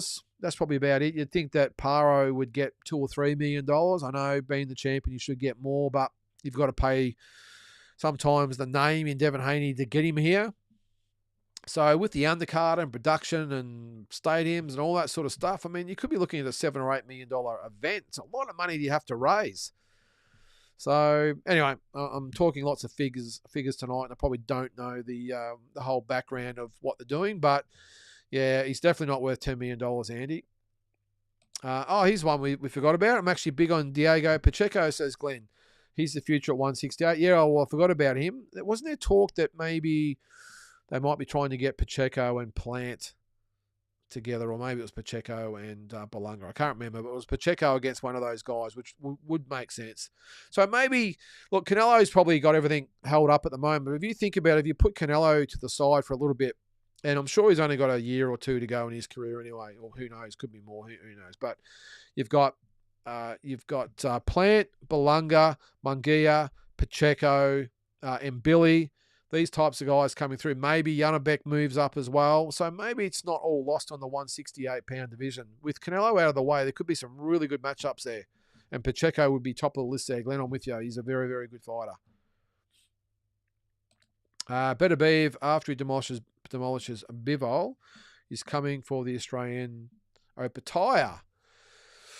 Oh, yeah, well, I'm sure Opetaya would welcome that with open arms, Canelo. I think he would love that fight. That's if he waits around at cruiserweight and doesn't go up to heavyweight. The way things are, though, you would think that maybe if he's got a Beterbiev out there, or even a Bivol coming up to cruiserweight, that he would wait. Because when you think about it, there's a fair bit going on in the heavyweight division at the moment. There's a few guys in front of Opetaya. The main titles are being pretty much held hostage by 3 fighters at the moment: Dubois, Fury, and Usyk, or Usyk and Dubois, but Fury in there as well. And now Joshua will be there for the rematch. Plus, you've got Parker and Zhang, and all these guys sort of lining up for shots at the belt as well. So maybe he might stay at cruiserweight.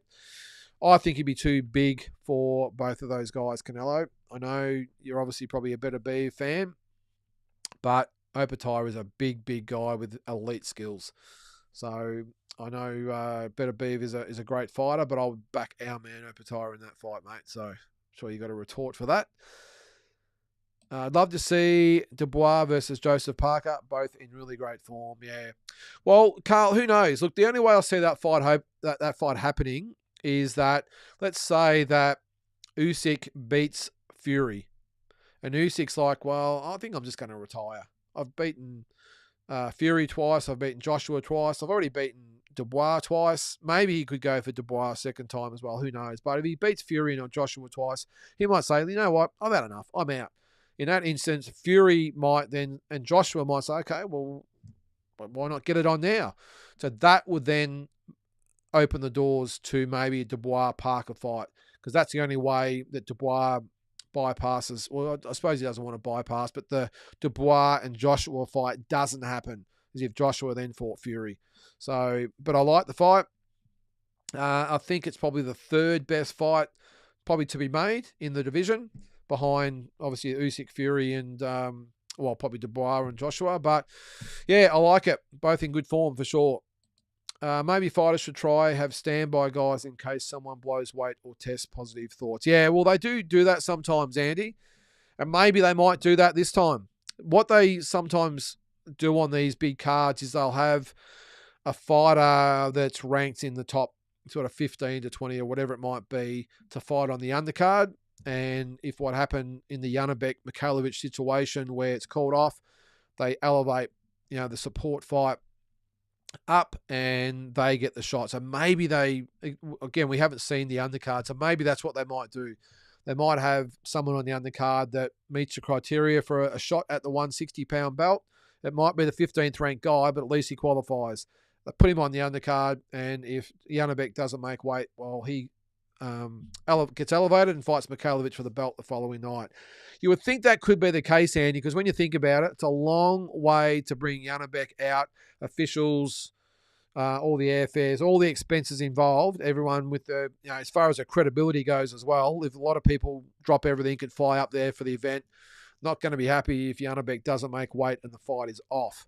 So, it's an interesting one. But I was just going to say, maybe they might bring someone out just to guard against that. I would think this time, though, based on what happened last time, they would say they might have provisions in place for Janabek that maybe he's got to be X amount of weight leading in, maybe he's got to be medically checked or whatever it might be. And at least if they say, well, you can't make weight, if it's looking like he can't make the weight, they at least say, well, okay, well, don't try and make weight. Just don't do it. Come in healthy. If Mikhailovic wins, he wins the belt. If Janabek wins, the belt is vacant. But at least we have a fight, because it's a hell of a lot to invest.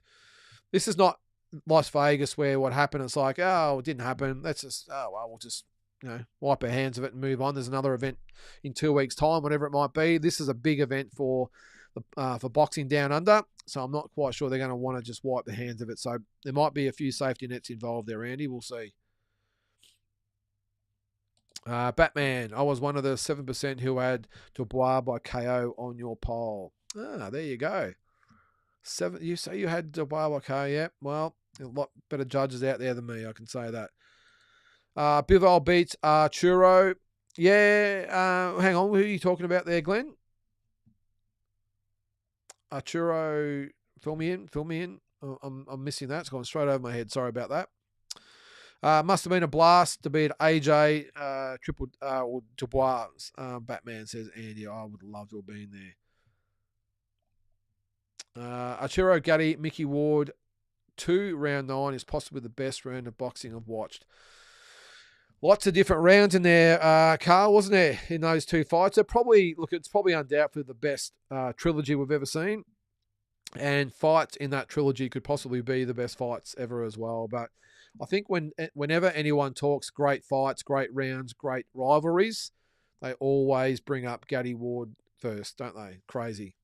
I think the only one I can possibly throw in the mix that people might throw up as far as the best fights go is probably Hagler Hearns. That's probably the only, and rounds go, round number 1 as well. But when you're talking about rivalries and everything, this is the first fight they always talk about. Yeah, sorry, Glenn, I'm not quite sure which one you're talking about there. Jai Murders, Arturo, I'm not quite sure, but sorry, let me know. First fight, not the second. Okay, Carl, I'll have to check. I've watched them a few times, and I'm not quite sure which was the best one, to be honest, and what round is. I'm just trying. They all sort of merge into one for me. It's like one big fight for me, so I'll take your word for it there, mate. What do you think about Oslees Iglesias at 168? I think he's going to be tough. Way to go, though, Tommy, I reckon. Glenn's not familiar with him. Yeah, he's only a young guy, isn't he, Tommy, on the come up? I've only seen bits and pieces of him. So maybe refresh our memories about that and who he is and what he's done and his record and everything else. Because if it's the one I'm thinking about, he's a good young kid, but fill me in. I'm not quite sure. Here we go. All right. Carl. He's a monster. He beat David Morrell in the amateurs. I think he could trouble the top guy soon. Okay. Or maybe it's not the one I'm thinking of then. But I'll take your word for it there, Carl. If you beat Morrell in the amateurs, obviously you can fight. Oh, Cuba. Okay. Well, they come from Cuba. You can be guaranteed you can fight. No doubt about it. Shamrock. Apologies if you've covered this. Just starting watching now. Ace Boxing reporting the head splitter retired back to MMA. Yeah. I think, Shamrock, that Isaac himself said he was going to take a break. Now, I don't sort of blame Isaac in this instance, if I'm being honest, Shamrock, because this is a tough sport and you have to give up a lot and sacrifice and dedicate. And I know they all have to do it, but Isaac has really struggled to just really get a break. I know he got the Zarafa fight and his last fight against the South American didn't go his way, but he's just really struggled to get the opportunities at his weight, at middleweight. So I don't blame him for saying, you know what, I've got a young family, I've got a life to get on with. It's a tough gig to be part of. I don't blame him. I'm not quite sure why Ace Boxing are reporting it because he wasn't an Ace Boxing fighter, but if anyone knows, Ace Boxing do. Angelo DiCarlo would know what's going on, but I would think going back to MMA would not surprise me at all. There's some big opportunities for him. I think he's quite capable of making the UFC. I honestly do. And maybe it's a lot less drama and a lot less bullshit that he's had to put up in boxing. I don't blame him if he does do that. I think he'll do something, and the MMA seems to me to be the more logical direction for him, because I just think in boxing he's just frustrated. He's really struggles, as I said, to get some of those big fights, to fight consistently. I think the boxing mentality really frustrates him. In MMA, people just fight each other. They don't care. They just want to fight. They just love to be active. They love to fight the best. Boxing's not really like that, and that pains me to say that because I'm a boxing person, but 100% through and through. But that's just the facts. In boxing, there's so much bullshit trying to get a fight or the right type of fights. It's hard to get some sort of consistency. Where in MMA, they line up and there's always fighters to fight. And that's what I used to love when I was promoting MMA guys. If you need a late replacement or you need just a tough guy to fight someone else, or someone's pulled out, call up an MMA guy. They'll be there. They don't care. Money's secondary to them. They just love to fight. That's what I love about them. So I wouldn't be surprised if that is the case, Shamrock, where Isaac says, you know what, screw this boxing crap. Well, not crap, but the boxing business I'm talking about, the crap of what's involved. I'm going to go back to MMA where it's a lot less complicated. And I think the UFC would love someone like Isaac to have a presence of someone like him to represent our part of the world with his personality and the fact he can fight.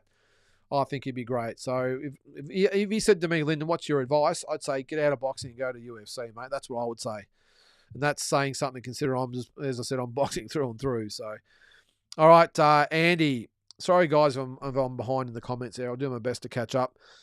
Ben Davidson said he was telling AJ to do things, but AJ wasn't listening. Very likely because Head was already scrambled from first knockdown. AJ needs to be lighter and to put them bloody hands up. Yep. You do find that sometimes, Andy, where fighters like AJ, all they want is a trainer to get them fit, but they'll do it whatever they want. Maybe that's why he went with Ben Davidson, because he wouldn't get that from Robert Garcia or a Derek James. They'd be saying, well, no, this is the way it's going to be, and if you're not going to do it, then I'm out of here. Where Ben Davidson's just been maybe told, hold the pads, do the sessions, be in the corner, and I'll do the rest. But if that is the case, it's come unstuck in a very, very big way because it's cost him this fight. So, talking 168, Hamzat Shiraz looks frighteningly good at 160 and will surely move to 168 given his size. He gives me Thomas Hearns vibes. I like that, Glenn. He was good on the weekend, wasn't he? He's a good fighter. I wasn't aware of the weight struggles, but he's a big guy for the weight, so that doesn't surprise me. So if he went to 168, look, he could probably do two things. I think if he stayed at 160, the only really big fight for him is Janabek, but Janabek might move up as well. So who knows, you might get Shiraz and Janabek both go to 168, and all of a sudden that is going to be one of the hottest divisions in boxing.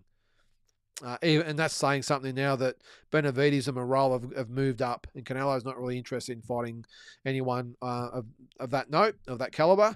So if they did stay at 160, great fight. But if they move up to 168, probably even better, because throw them in with Plant and Belunga and Munguia and Mbili and all these guys, wow, what a division that'd be. All right, Damien. Dana White coming into boxing will be backed by Turkey 100%. He's been talking about this for years, and Turkey's the only reason because he will be financially backing it. But I understand that, Damien. But Turkey's also in with probably the two biggest promoters in the sport, Oscar De La Hoya and Eddie Hearn. I know you could probably put Top Rank in there, but they're not really doing those big, massive events. They're consistent, but not those big events where Oscar and Eddie are doing those events. So this is the thing. I mean, Turkey's, if you're Turkey Al Sheikh, you're like, well, okay, I'm getting into the boxing. I've got the UFC covered. That's obviously with Dana. I've got the boxing covered with De La Hoya and Eddie Hearn. Do I really want to complicate all that by muddying the waters by getting my UFC guy involved in the boxing game and upsetting my two boxing guys? So I understand that makes sense, but it doesn't make sense at the same time that Eddie and Oscar are not going to, especially Oscar De La Hoya and Dana White aren't the biggest fans of each other. So I'm not quite sure whether that's going to be able to happen. And why would Dana White need to come into boxing when it looks like it's set in stone at the moment with those big guys? I don't know. But again, Dana White doesn't do things by halves, so we'll see. All right, Batman says it was an amazing night. I wanted AJ to win, but still I always like both guys. But yeah, crazy atmosphere, a great night. Let us know what the ticket prices were, Batman. I would love to get an idea of what fight fans would be up for to go to a fight over there. All right, Canelo. Opetaia needed a miracle to beat a senior citizen 2 years inactive in Breedis. Right after the fight, Breedis retired back to the retirement home. Better Beav will beat Opetaia like a drum. There's one thing you're forgetting there, though, Canelo, is that Jai Opetaia pretty much dominated the first 10 rounds of that fight, or 9 rounds, 10 rounds, whatever it was. And then I think there was an accidental head clash or something, broke his nose, whatever it did. I can't remember. That's the only reason that Breedis had any success whatsoever. Up until that point, it was a complete shutout. So it wasn't a miracle. It was just a matter of hanging on, and he was doing under duress. If that didn't happen, Opetaia, in my opinion, wins 12 rounds to 0. So I'm not quite sure that's a miracle, Canelo, but I understand you're a Better Beef fan, and that's cool. But as far as Better Beef beating Opetaia like a drum, I have to disagree with that, mate. But that's your opinion. You're entitled to it. Dubois knows how to bully his way into a dogfight too. Can barge in with that head too. Yeah, he does sort of come in straight ahead, doesn't he, Andy? Hasn't really affected him so far, but yeah, he does tend to lead with his head a little bit too. He's not the most graceful type of guy. He hasn't got a really good head movement. I think he's got the right style for AJ. He's nice and tight. Got close to Joshua and didn't really allow him to use his reach and height. But he fought the fight that he had to fight, Andy, and he did it well. What's that, Carl? I heard a rumor AJ doesn't even do full contact sparring anymore. He just pays punching bags with arms as sparring partners. Wouldn't surprise me, Carl. If that is the case, then someone needs to get in his ear and say, you've either got to do this properly or get out. Because how can you have no full contact sparring and just have people in there that you can punch holes through? Yeah, it doesn't make much sense. But if that is the case, Carl, then you get what's coming to you, don't you? So many have gone back now, changing it or putting Dubois after the fact. But yes, I didn't think Dubois would get the win, but brutal performance from Dubois. All right. Why is Janabek Alam Kanuli versus Andrei Mikhailovich only for the IBF title? That's a good question. Well, I think, Lara's got the WBA title. Adamez has got the WBC title. So maybe, has he got the WBO as well, Damien Janabek? I think he does, actually, doesn't he? Yeah. Look, was it initially going to be for the WBO belt as well, or is it just only a new thing since the last fight fell over? Not quite sure, but good question. Maybe Mikhailovich is not ranked by the, and it's quite possible he's not ranked with the WBO. I won't do it now, but maybe bring up the rankings and just see.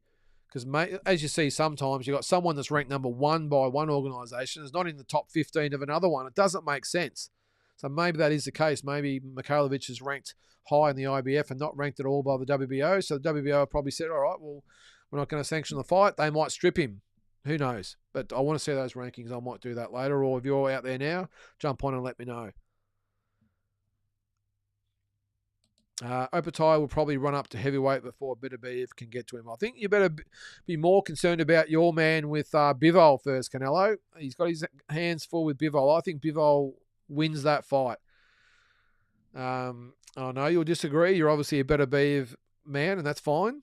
But, yeah, I don't think Opatai is going to go to heavyweight soon. And that probably goes against what I've said in the past. I thought it was well on the cards, but I just think he's going to be too far back at the moment. So why not try and clean up the division, or these types of guys that are maybe looking to move up?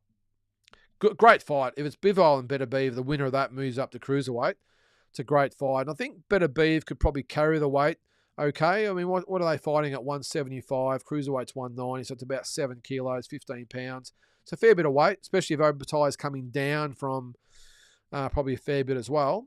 But, yeah, no, it makes sense. Andy, Frank Warren is slaying Eddie Hearn at the moment. Yeah, he is. Just beat his star fighter. I picked AJ to win, being more experienced, but Dubois was always puncher's chance, and it showed, obviously. Yeah, well, he won the 5 versus 5. Now he's beaten Eddie's main fighter. Yeah, not a great year for Eddie Hearn up against Frank Warren. I think Frank Warren would absolutely love it. And Eddie Hearn would be it'd be killing him. It really would. All right. Damn straight, Frank Warren is slaughtering a Hearn. It's crazy if you said this a couple of years ago that this will be the results. I would have laughed. I'm with you, Damien. I would have said the same thing. Matt Trumer, Queensberry's bride. Yep. Or their bitch, one or the other. Andy says, chill, Canelo. Don't forget senior citizen Floyd Mayweather gave you a boxing lesson, bro. Yeah. All right. Dubois is the true definition of a throwback fighter. No tune-ups required. Yep. I like him. I wasn't a big fan of him, if I'm being honest, Carl. I think I said in my videos, I likened him to a little bit of maybe Frank Bruno, and I just thought he was a bit brittle when the going got tough, but obviously he proved me wrong. But I'm a fan now. I really am. I just liked his whole approach in the lead up to the fight as well. In the lead up to it, on the fight itself, and especially after the fight. Didn't get carried away. I know he did say he's the best heavyweight on the planet, and that's cool. He can say that. But I just thought he carried himself really well in the lead up and in the fight itself and afterwards. And yeah, as I said, I'm a fan now. I really am. I think he's a breath of fresh air for the division. Trevor Taylor. Really enjoyed your content from your US visit. Most interesting, I noticed a Rafa interviewed on the Premier Boxing card, and he mentioned a possible bout with Mikhailovich. Any thoughts? Yeah, I didn't see that, Trevor, but I did actually mention that in one of my videos the other day, that maybe that is the fight they should be looking for Zerafa. Don't worry too much about Nikita Tszyu. And that's the thing with Zerafa as well. I understand Nikita Tszyu. I don't think the Tim Tszyu fight will ever happen. I think I've said that a couple of times. But maybe if Mikhailovich does happen to get the belt for whatever reason, whether it's winning it or getting it by Janabek not making weight, whatever it might be, I just would have thought with Zerafa at his stage of his career, he would say, well, I know everyone sort of wants Nikita. I would like to fight myself, but I've got a feeling he doesn't really want Nikita. He wants Tim Tszyu. And if it means getting or going through Nikita to get to Tim, maybe he's willing to do it. But again, I don't think that fight happens. So I would think if Mikhailovich ends up with his belt, you might just see Zerafa's sort of vision change a little bit and go away from Nikita, who, as I said, I don't think he really would, wants to fight Nikita because it doesn't really achieve much. Where I think if it was a Mikhailovich fight for a belt, obviously it would mean a lot. And Zerafa's now, 31 years of age. Time's running out. So, and who knows if the Nikita thing drags out for another 12 months, whatever it might be. So it does make sense. And I think I said as well, I would prefer to see Zarafa and Mikhailovic rather than Zarafa and Nikita Zhu. So, and I appreciate you like the content, mate. And actually with Zarafa as well, if you didn't know, his brother was sentenced today, or not sentenced. It was he went to court today, and he was found guilty, but was not or didn't get a conviction, if that makes sense. So I think he might have got a good behaviour bond, maybe a fine or something, but he didn't get a conviction. So all that has been resolved. What's that, Damien? Been stacking up the Qantas points. Yep, do it, mate. Listen, look, I always sort of jump on and look at potential dates and just see who's around. There's always someone on special. So at the moment, I think I looked at May next year. I'm hoping to go before then, but May next year, Air New Zealand, what are they called? Air New Zealand have got some really good fares at the moment. Qantas have actually got good fares at the moment for economy. They're about $1,200 to LA return in May. So just keep looking at those fares, guys. I'll keep you in the loop as well. But yeah, keep those points, Damien. But there are some good deals out there at the moment. Agreed. Frankie's giving Eddie a beating so far in the cross promotional fights. Yep, and loving it, Batman. In all honest truth, Better Beav is an absolute beast. Doesn't have 100% KO ratio for nothing. Yeah, good point, Andy. Went on the pirate site for it due to the lie. Ha. Perfect timing. I got on right before the ring walks. $20 is perfect. I'll purchase every single time. Okay, well maybe. Is that really the ratio, do you think, though, Damien? Do you think that, would that be, I'd strongly doubt it, would it be the case where, let's just say overseas they're paying, let's say $80 for one of those big pay-per-views? Would it be 4 people to 1, actually would it be 3 to 1, 4 to 1, whatever it might be, that are pirating the fight compared to everyone that buys it? Because that's the only way they recoup this type of money. So, yeah, well, it's good that if you're one of the pirates and you're going to buy it for $20, well, maybe the plan will be a success. But yeah, I'm not quite sure. It might be a success, and they might reel in a lot of those pirate people like yourself. But will it generate the same amount of money? I don't think so. But anyway, we'll see in due time. I'm a little worried. I don't know why, but I can see Saudi being done with this in a few years. I hope I'm wrong. Side note, you see they are making Happy Gilmore 2. Hell yes, I did see that, Damien, and I loved it as well. Let's hope. I think it's going to be Netflix or something, I think, Happy Gilmore 2. So, yeah, I'm looking forward to that too, mate. Let's hope it's not like what was the Eddie Murphy one, Coming to America 2? That was horrendous. That really was. That was on straight to Netflix. But the Roadhouse one was okay. That was on Prime Amazon. So Amazon Prime, whatever it is. So, and the Saudi thing, Damien, I'm with you. You've got to remember, I've said it 10 times on here, it's not Turkey Al Sheikh's money. It's the royal family's money. And if they say, hey, Turkey, come here, mate. Come here, brother. All this money you're spending on boxing, I know you love it and it's good. We don't see it as beneficial to the Kingdom of Saudi Arabia. So we're gonna can that, and it could be over like that.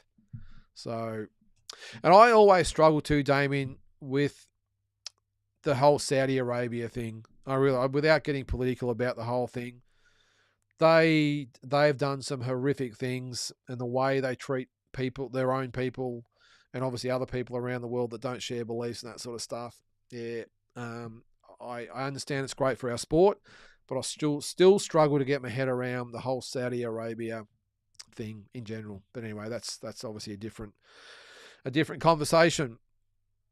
Andy, Devon got the nerve. Being a free agent realistically means Eddie or Bob don't owe him nothing outside of his negotiations a fight. So I think Eddie Hearn said that, Andy, about the tickets I'm referring to. That he said, well, I look after my fighters. So implying that Devon's not his fighter. I know he's used him different, or they've worked with each other on different occasions, but he's not a matchroom fighter. So Eddie Hearn owes him nothing. So I would hope that Eddie says, you know what, Devon, go get rooted. You look after yourself from now on. And I don't think Devon would make him a lot of money, even if they did work together. Unless it was maybe a Ryan Garcia match. What fight out there would really generate Eddie Hearn a lot of money with Devon Haney? You know, maybe, is it Shakur Stevenson? Maybe Tank Davis? Maybe It won't be Loma again, but they're the only ones I can sort of think of. So I would hope that Eddie says, you know what, Devon, lose my number. I would have had security remove Haney right before the main event. He is such a shit whinging prick. Yep. Paul, I was very impressed with Lilo Telepay on Thursday. I reckon if you could get down to 147 and with 8-ounce gloves, he could do some damage as he signed with Wildfighter or No Limit. I think, if anything, Paul, he might be with Wildfighter. I think he's a Melbourne fighter. So, but based on that performance, it wouldn't surprise me if No Limit suddenly comes sniffing around. And I really like what No Limit did with Wildfighter, and I think they need to do a little bit more with these No Limit on Fox events. Work in conjunction with local promoters and let them do it all. Guys like will happily work in with No Limit. They want their events on TV. It helps both parties. No Limit get a local promoter to do all the work, match the fights, and then they might overlay some fighters onto the card, and that helps Wildfighter as well, or promoters like Wildfighter, because they get fights on their event, quality fights they don't have to pay for, makes everything good. It's just a win-win situation. A little bit like what I did with Dean Lonergan back in the day with the Premier Boxing Series. What was it? National Boxing Series, MBS, whatever the hell it was anyway, sorry. A similar thing, National Boxing Series it was called, yeah.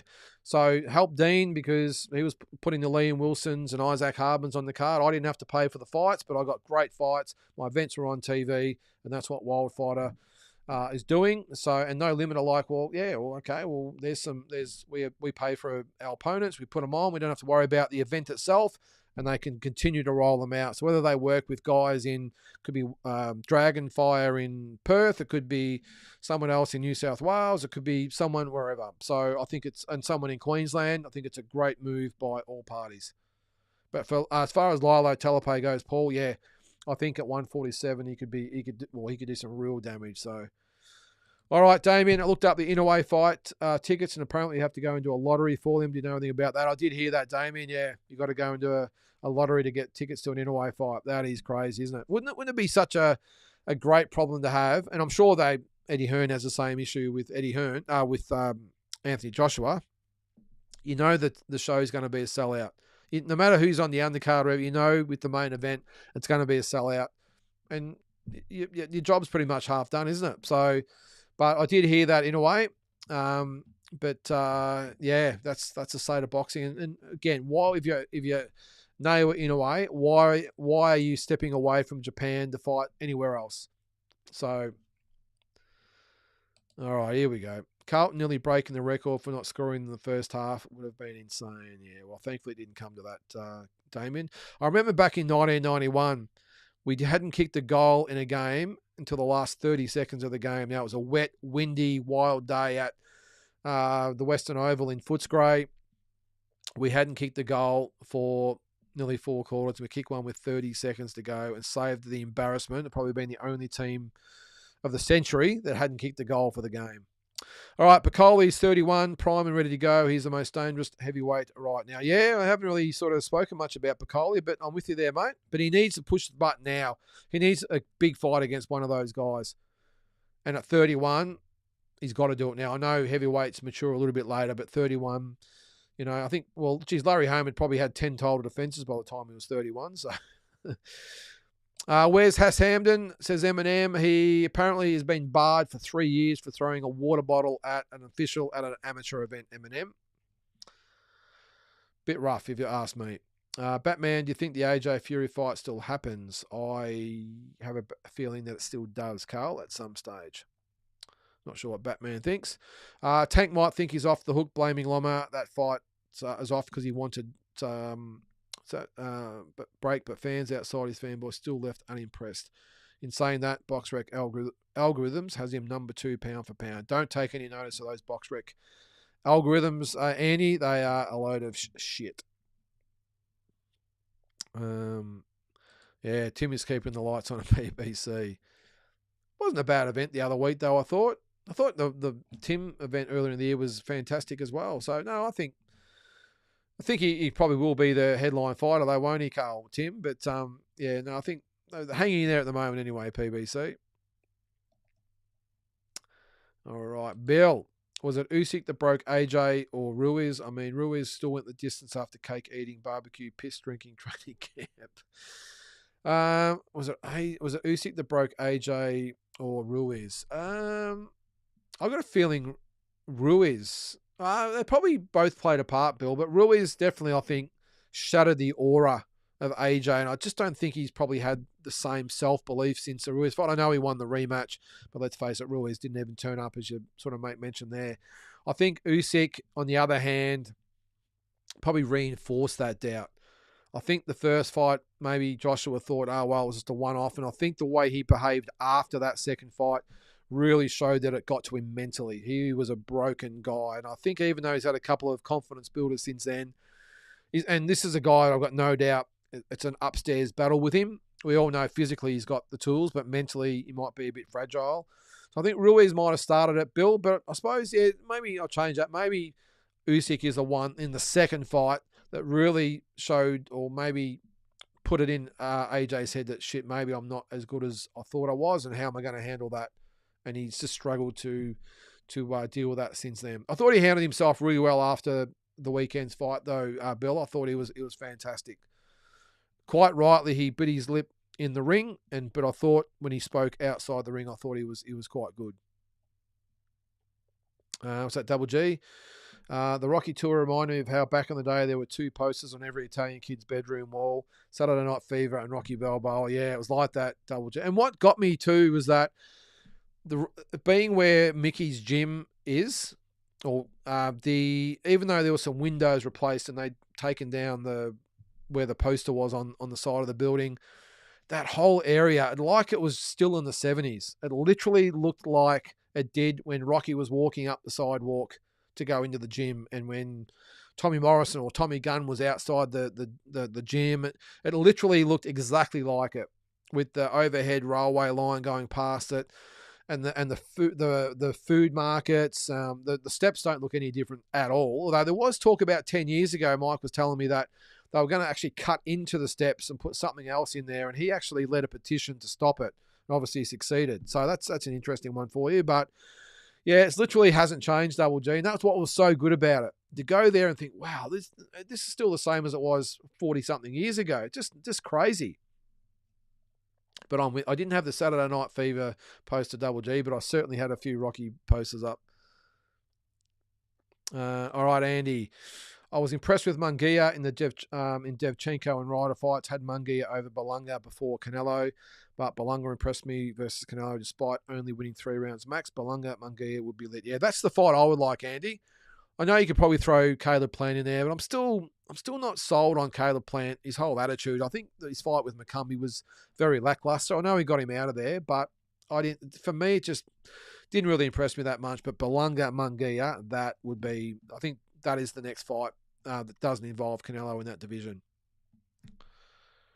What's that? How good was Oasis? Constant boxing events annoy me. Yeah, me too. Just stick to boxing, Carl. All right. Belunga, Plant after trash talk before last Canelo fight.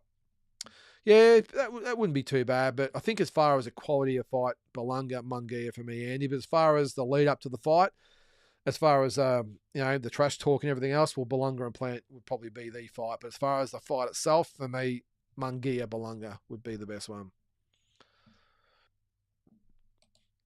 I still think Munguia would outwork and beat Belunga, but would be a big fight. I agree, Batman. I think Munguia wins that fight. I think Munguia beats Plant as well. Did you see Teo giving Canelo instructions on how to throw a punch when Belunga got the standing 8? That made me laugh. No, I didn't see that, Carl, but interesting that Teo, being a Puerto Rican, was in the corner of Canelo Alvarez, wasn't it? He's Puerto Rican, isn't he? I'm sure he is. Have I got that wrong? Is he maybe Mexican heritage? No, he's Puerto Rican. Frank Warren going to be on top of the world if Tyson Fury upsets Usyk in rematch. Likely push for in-house undisputed. If Dubois still holding IBF, another epic fight. Good point, Andy. Geez, how would that be? Yeah, you're right. If if Fury wins, it's an in-house. And Frank Warren sort of come from nowhere. He sort of was on the sidelines there for a long time, wasn't he? He didn't really have much going on. I know he's been with Tyson Fury for a bit, but just in the background, going about his business. Now, all of a sudden, he might have the undisputed heavyweight title fight in-house. It'd be nuts. Oh, okay. Glenn Lightly meant Bivol beats Arta. Sorry. Yeah, not Arturo. Sorry about that. Yeah, I just couldn't get my head around that. Makes sense, Andy. Thanks for that. Dana doesn't like Bob Arum or Oscar, so probably wants to make a mark and stick it to them. Yeah, well, that's one thing, Canelo, but you still got to be able to make it work. And whether Dana doesn't like them or not, Bob Arum and Oscar De La Hoya are still firmly entrenched in the DNA of boxing promotions in the world. They're two of the big 3 or 4 in the world. So Dana just walking in and taking over, I just don't see it. I suppose time will tell. Yeah, Hams are looking dangerous. Certainly is, Batman. All right. Tickets were all pretty reasonable, from 300 to 800 for decent seats. A little bit cheaper than Vegas, but it was absolutely packed out. That was crazy. So let me do the sums here, Batman. 300 to 500. Let's just call it sort of in the middle. Let's just say an average ticket of $500 times 96,000. That's a $48 million gate. I'm going to round it off to a $50 million gate. Then you got the pay-per-views. Now, I shudder to think what the pay-per-views would have been like in the UK, let alone around the world. So, would you get $1 million, another $1 million? I don't know. At an average of, I don't know, $60. Let's say $70. There's another $70 million. There's $120 million. Even if it was $100 million. Wow, that is a big event. No wonder Eddie Hearn was probably not feeling too bad after the fight, even though his man lost. Wow, that is nuts. That probably would have made up for the money they lost. See, this is the thing. The Crawford fight apparently lost, about $10 million? That's chicken feed when this event probably made them 50. So we've got to take it all into account, I suppose. It was a crazy spectacle. Never been to a fight with over 23,000. There were 96 just mad to see. Well, I'm going to make a point, Batman. If Joshua and Dubois fight again at Wembley, I'm going to try and get there for that fight. I want to get there. Or better yet, Fury, Joshua, Fury, Dubois. I don't care. I want to go to a big fight in England. Is AJ a bona fide Hall of Famer? Me personally, I don't think AJ Wilder Fury should get in right now, but I feel the criteria isn't as tough as it should be, so they'll all get in. Yeah, well, when they were talking about maybe, the Danny Garcias of the world getting in there, yeah, I'm with you there, Tommy. If Anthony Joshua retired, say next year, I don't think, what is it, a 5-year wait, I think, isn't it? I don't know, would he get in? Obviously, it depends on who else is available at the time. I think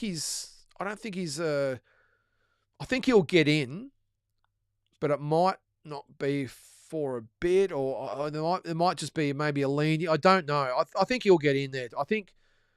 I don't think Wilder deserves to be in there, but I think AJ and Fury will both get in there at some stage. Yeah, it's a matter of when.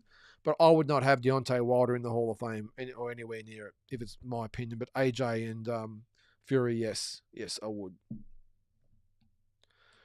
The good thing about Dubois is only 27 years old. I'm impressed by his progression. Yeah, good point, Carl. He's probably got another 10 years in front of him, hasn't he? Sorry, guys, I'll race through the comments here. Devin Haney told Andre Ward that Teo ducked offer by Turkey and the guys to fight in Saudi. Regardless of dollars, Devin is champion recess, so must fight Puello to get WBC belt back. Truth or fiction? I did hear that too, Andy. I don't believe anything Devin Haney says. I know they did say they were looking to maybe fight in October, maybe November. I think it was October. And Teo said no. No, I wouldn't have thought so. Maybe there might have been a phone call here, or an email there, or a text message there. I don't know, and maybe it's just filtered down to Devin Haney, but I don't think that it would have got past any serious stage of a formal offer, because I don't think Teo would decline to fight Devin Haney unless there was the money involved, whatever it might have been. Who knows? All right, for me, also regardless of AJ's next move. Regardless of AJ's next move, he's been great for boxing, especially British boxing. Sold 500 million tickets. 100% agree. Batman, no matter what you think of him as far as his ability goes and his achievements go, he has been a phenomenon for British boxing. I can't believe Wilder gets into the Hall of Fame, to be honest. Very hand-picked career. Yeah, I wouldn't have him in there at all, Carl. Hand-picked 100% his opponents. And as soon as he fought someone that was actually legitimate, he was beaten 3 times. So, well, the draw. But I've got Better Be stopping Bivol, but Jai is much bigger. That jump from 175 to 200 is massive. Is that what it is? 200, is it? I thought it was 190, sorry. I doubt we'll see it happen. Yeah, we'll see.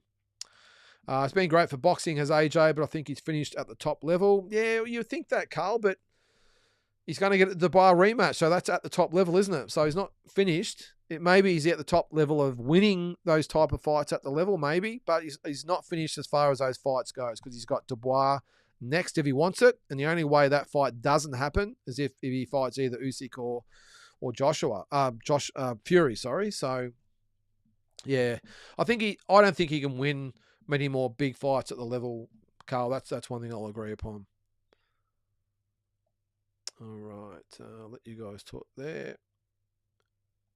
What's that, Tommy? 5th most consecutive heavyweight title defenses. Yeah, but the opponents, Tommy. The opponents, geez, they were shockers. I'll keep going through there. Getting to the bottom there. Lighter switched on AJ will be much better in... lighter and switched on AJ will be much better in the rematch, but who lands first wins. Likely applies, in my opinion. We'll see. I think if anything, and unless Joshua comes and has a different game plan of boxing, not running away from Dubois, but just being a bit more cautious, using his jab, maybe being a little bit more careful early on, maybe taking the sting out of the fight a little bit, and then because Dubois has been known to tire a little bit, although Joshua has as well. But that's what I'll be telling him. Let's just cruise through the first 3 rounds, 4 rounds, whatever it might be, nice and tight, and let's see what happens, and then pick it up after that. I don't think if he goes into a war with Dubois again, whether it's going to be any different. So, can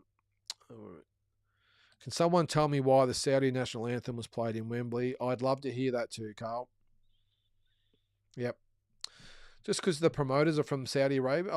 Look, I know it's Riyadh season, or Riyadh season, but still, I mean, just because the promoters are from Saudi Arabia, does that mean every event's got to play their anthem? I don't get it. And as I said, Carl, I'm not the biggest fan of Saudi Arabia.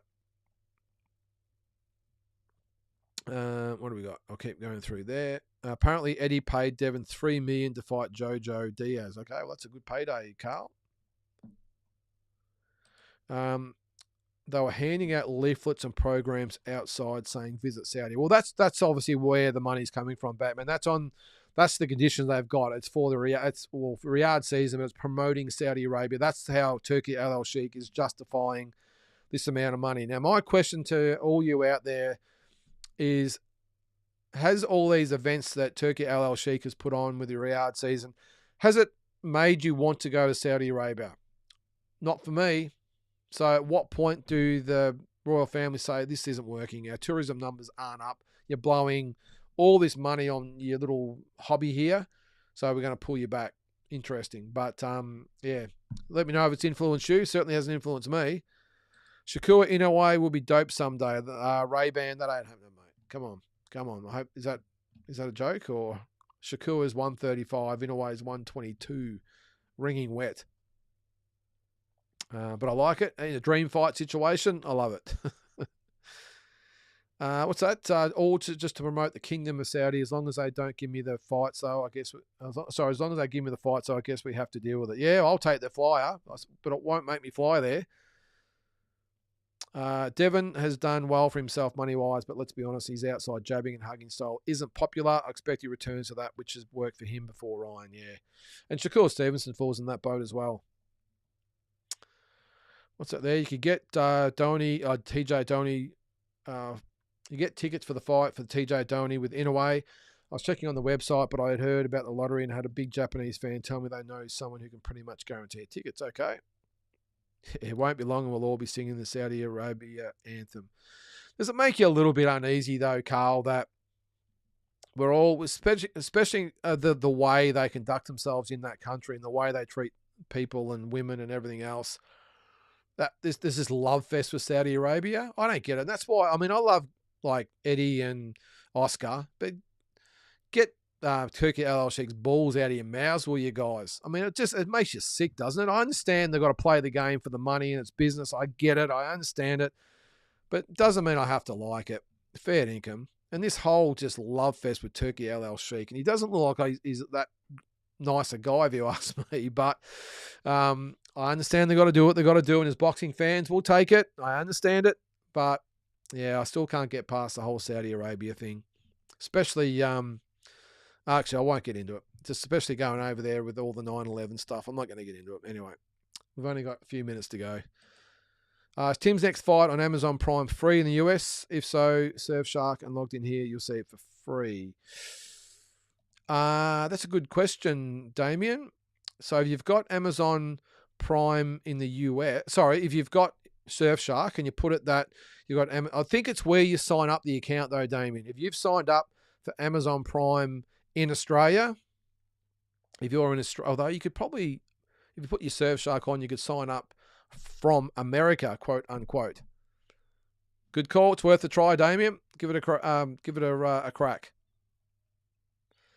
Yeah, I'm sure they would empty Batman. I think 95% of the people would have been for AJ.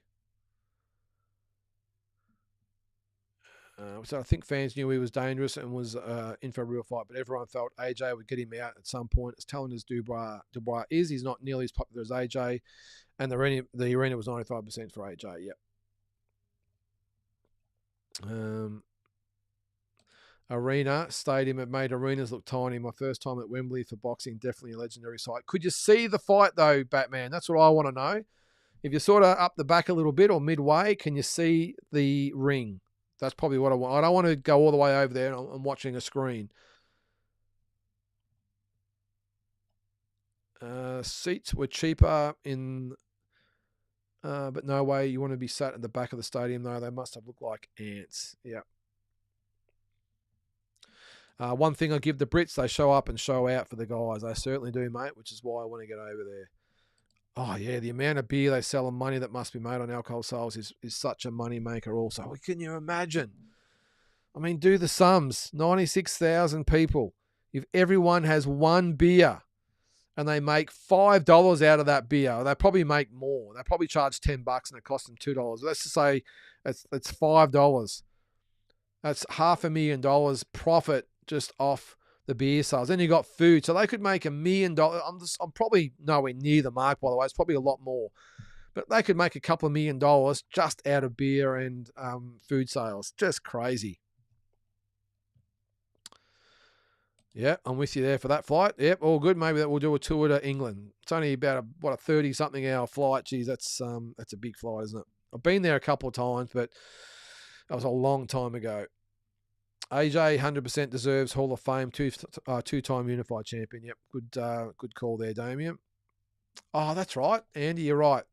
Tio's from Honduras between Guatemala and Nicaragua. Yep, sorry. Yep, good call. I forgot about that. Yep, AJ walks into Hall of Fame. Anyone making Anyone making on that card Saturday night must have been rubbing their hands together. The LA card was stacked, just didn't have the same level of excitement and hype. I imagine Turk will be coming back to the UK. Why would you blame? Well, you couldn't blame him, could you? That's where I'd be going. Forget about the American scene, I think, Batman, or at least the LA thing was just a mess from day dot, I thought, the way they did that card. So maybe they might learn from it and do it better. Go to Vegas, go to New York, whatever it might be, with the right type of fighters. But, yeah, Crawford and who did he fight? Whatever it was. I get all the Russians mixed up. You know what I'm talking about. Not Murtazaliev. You get who I'm saying. But Crawford in LA just didn't make much sense.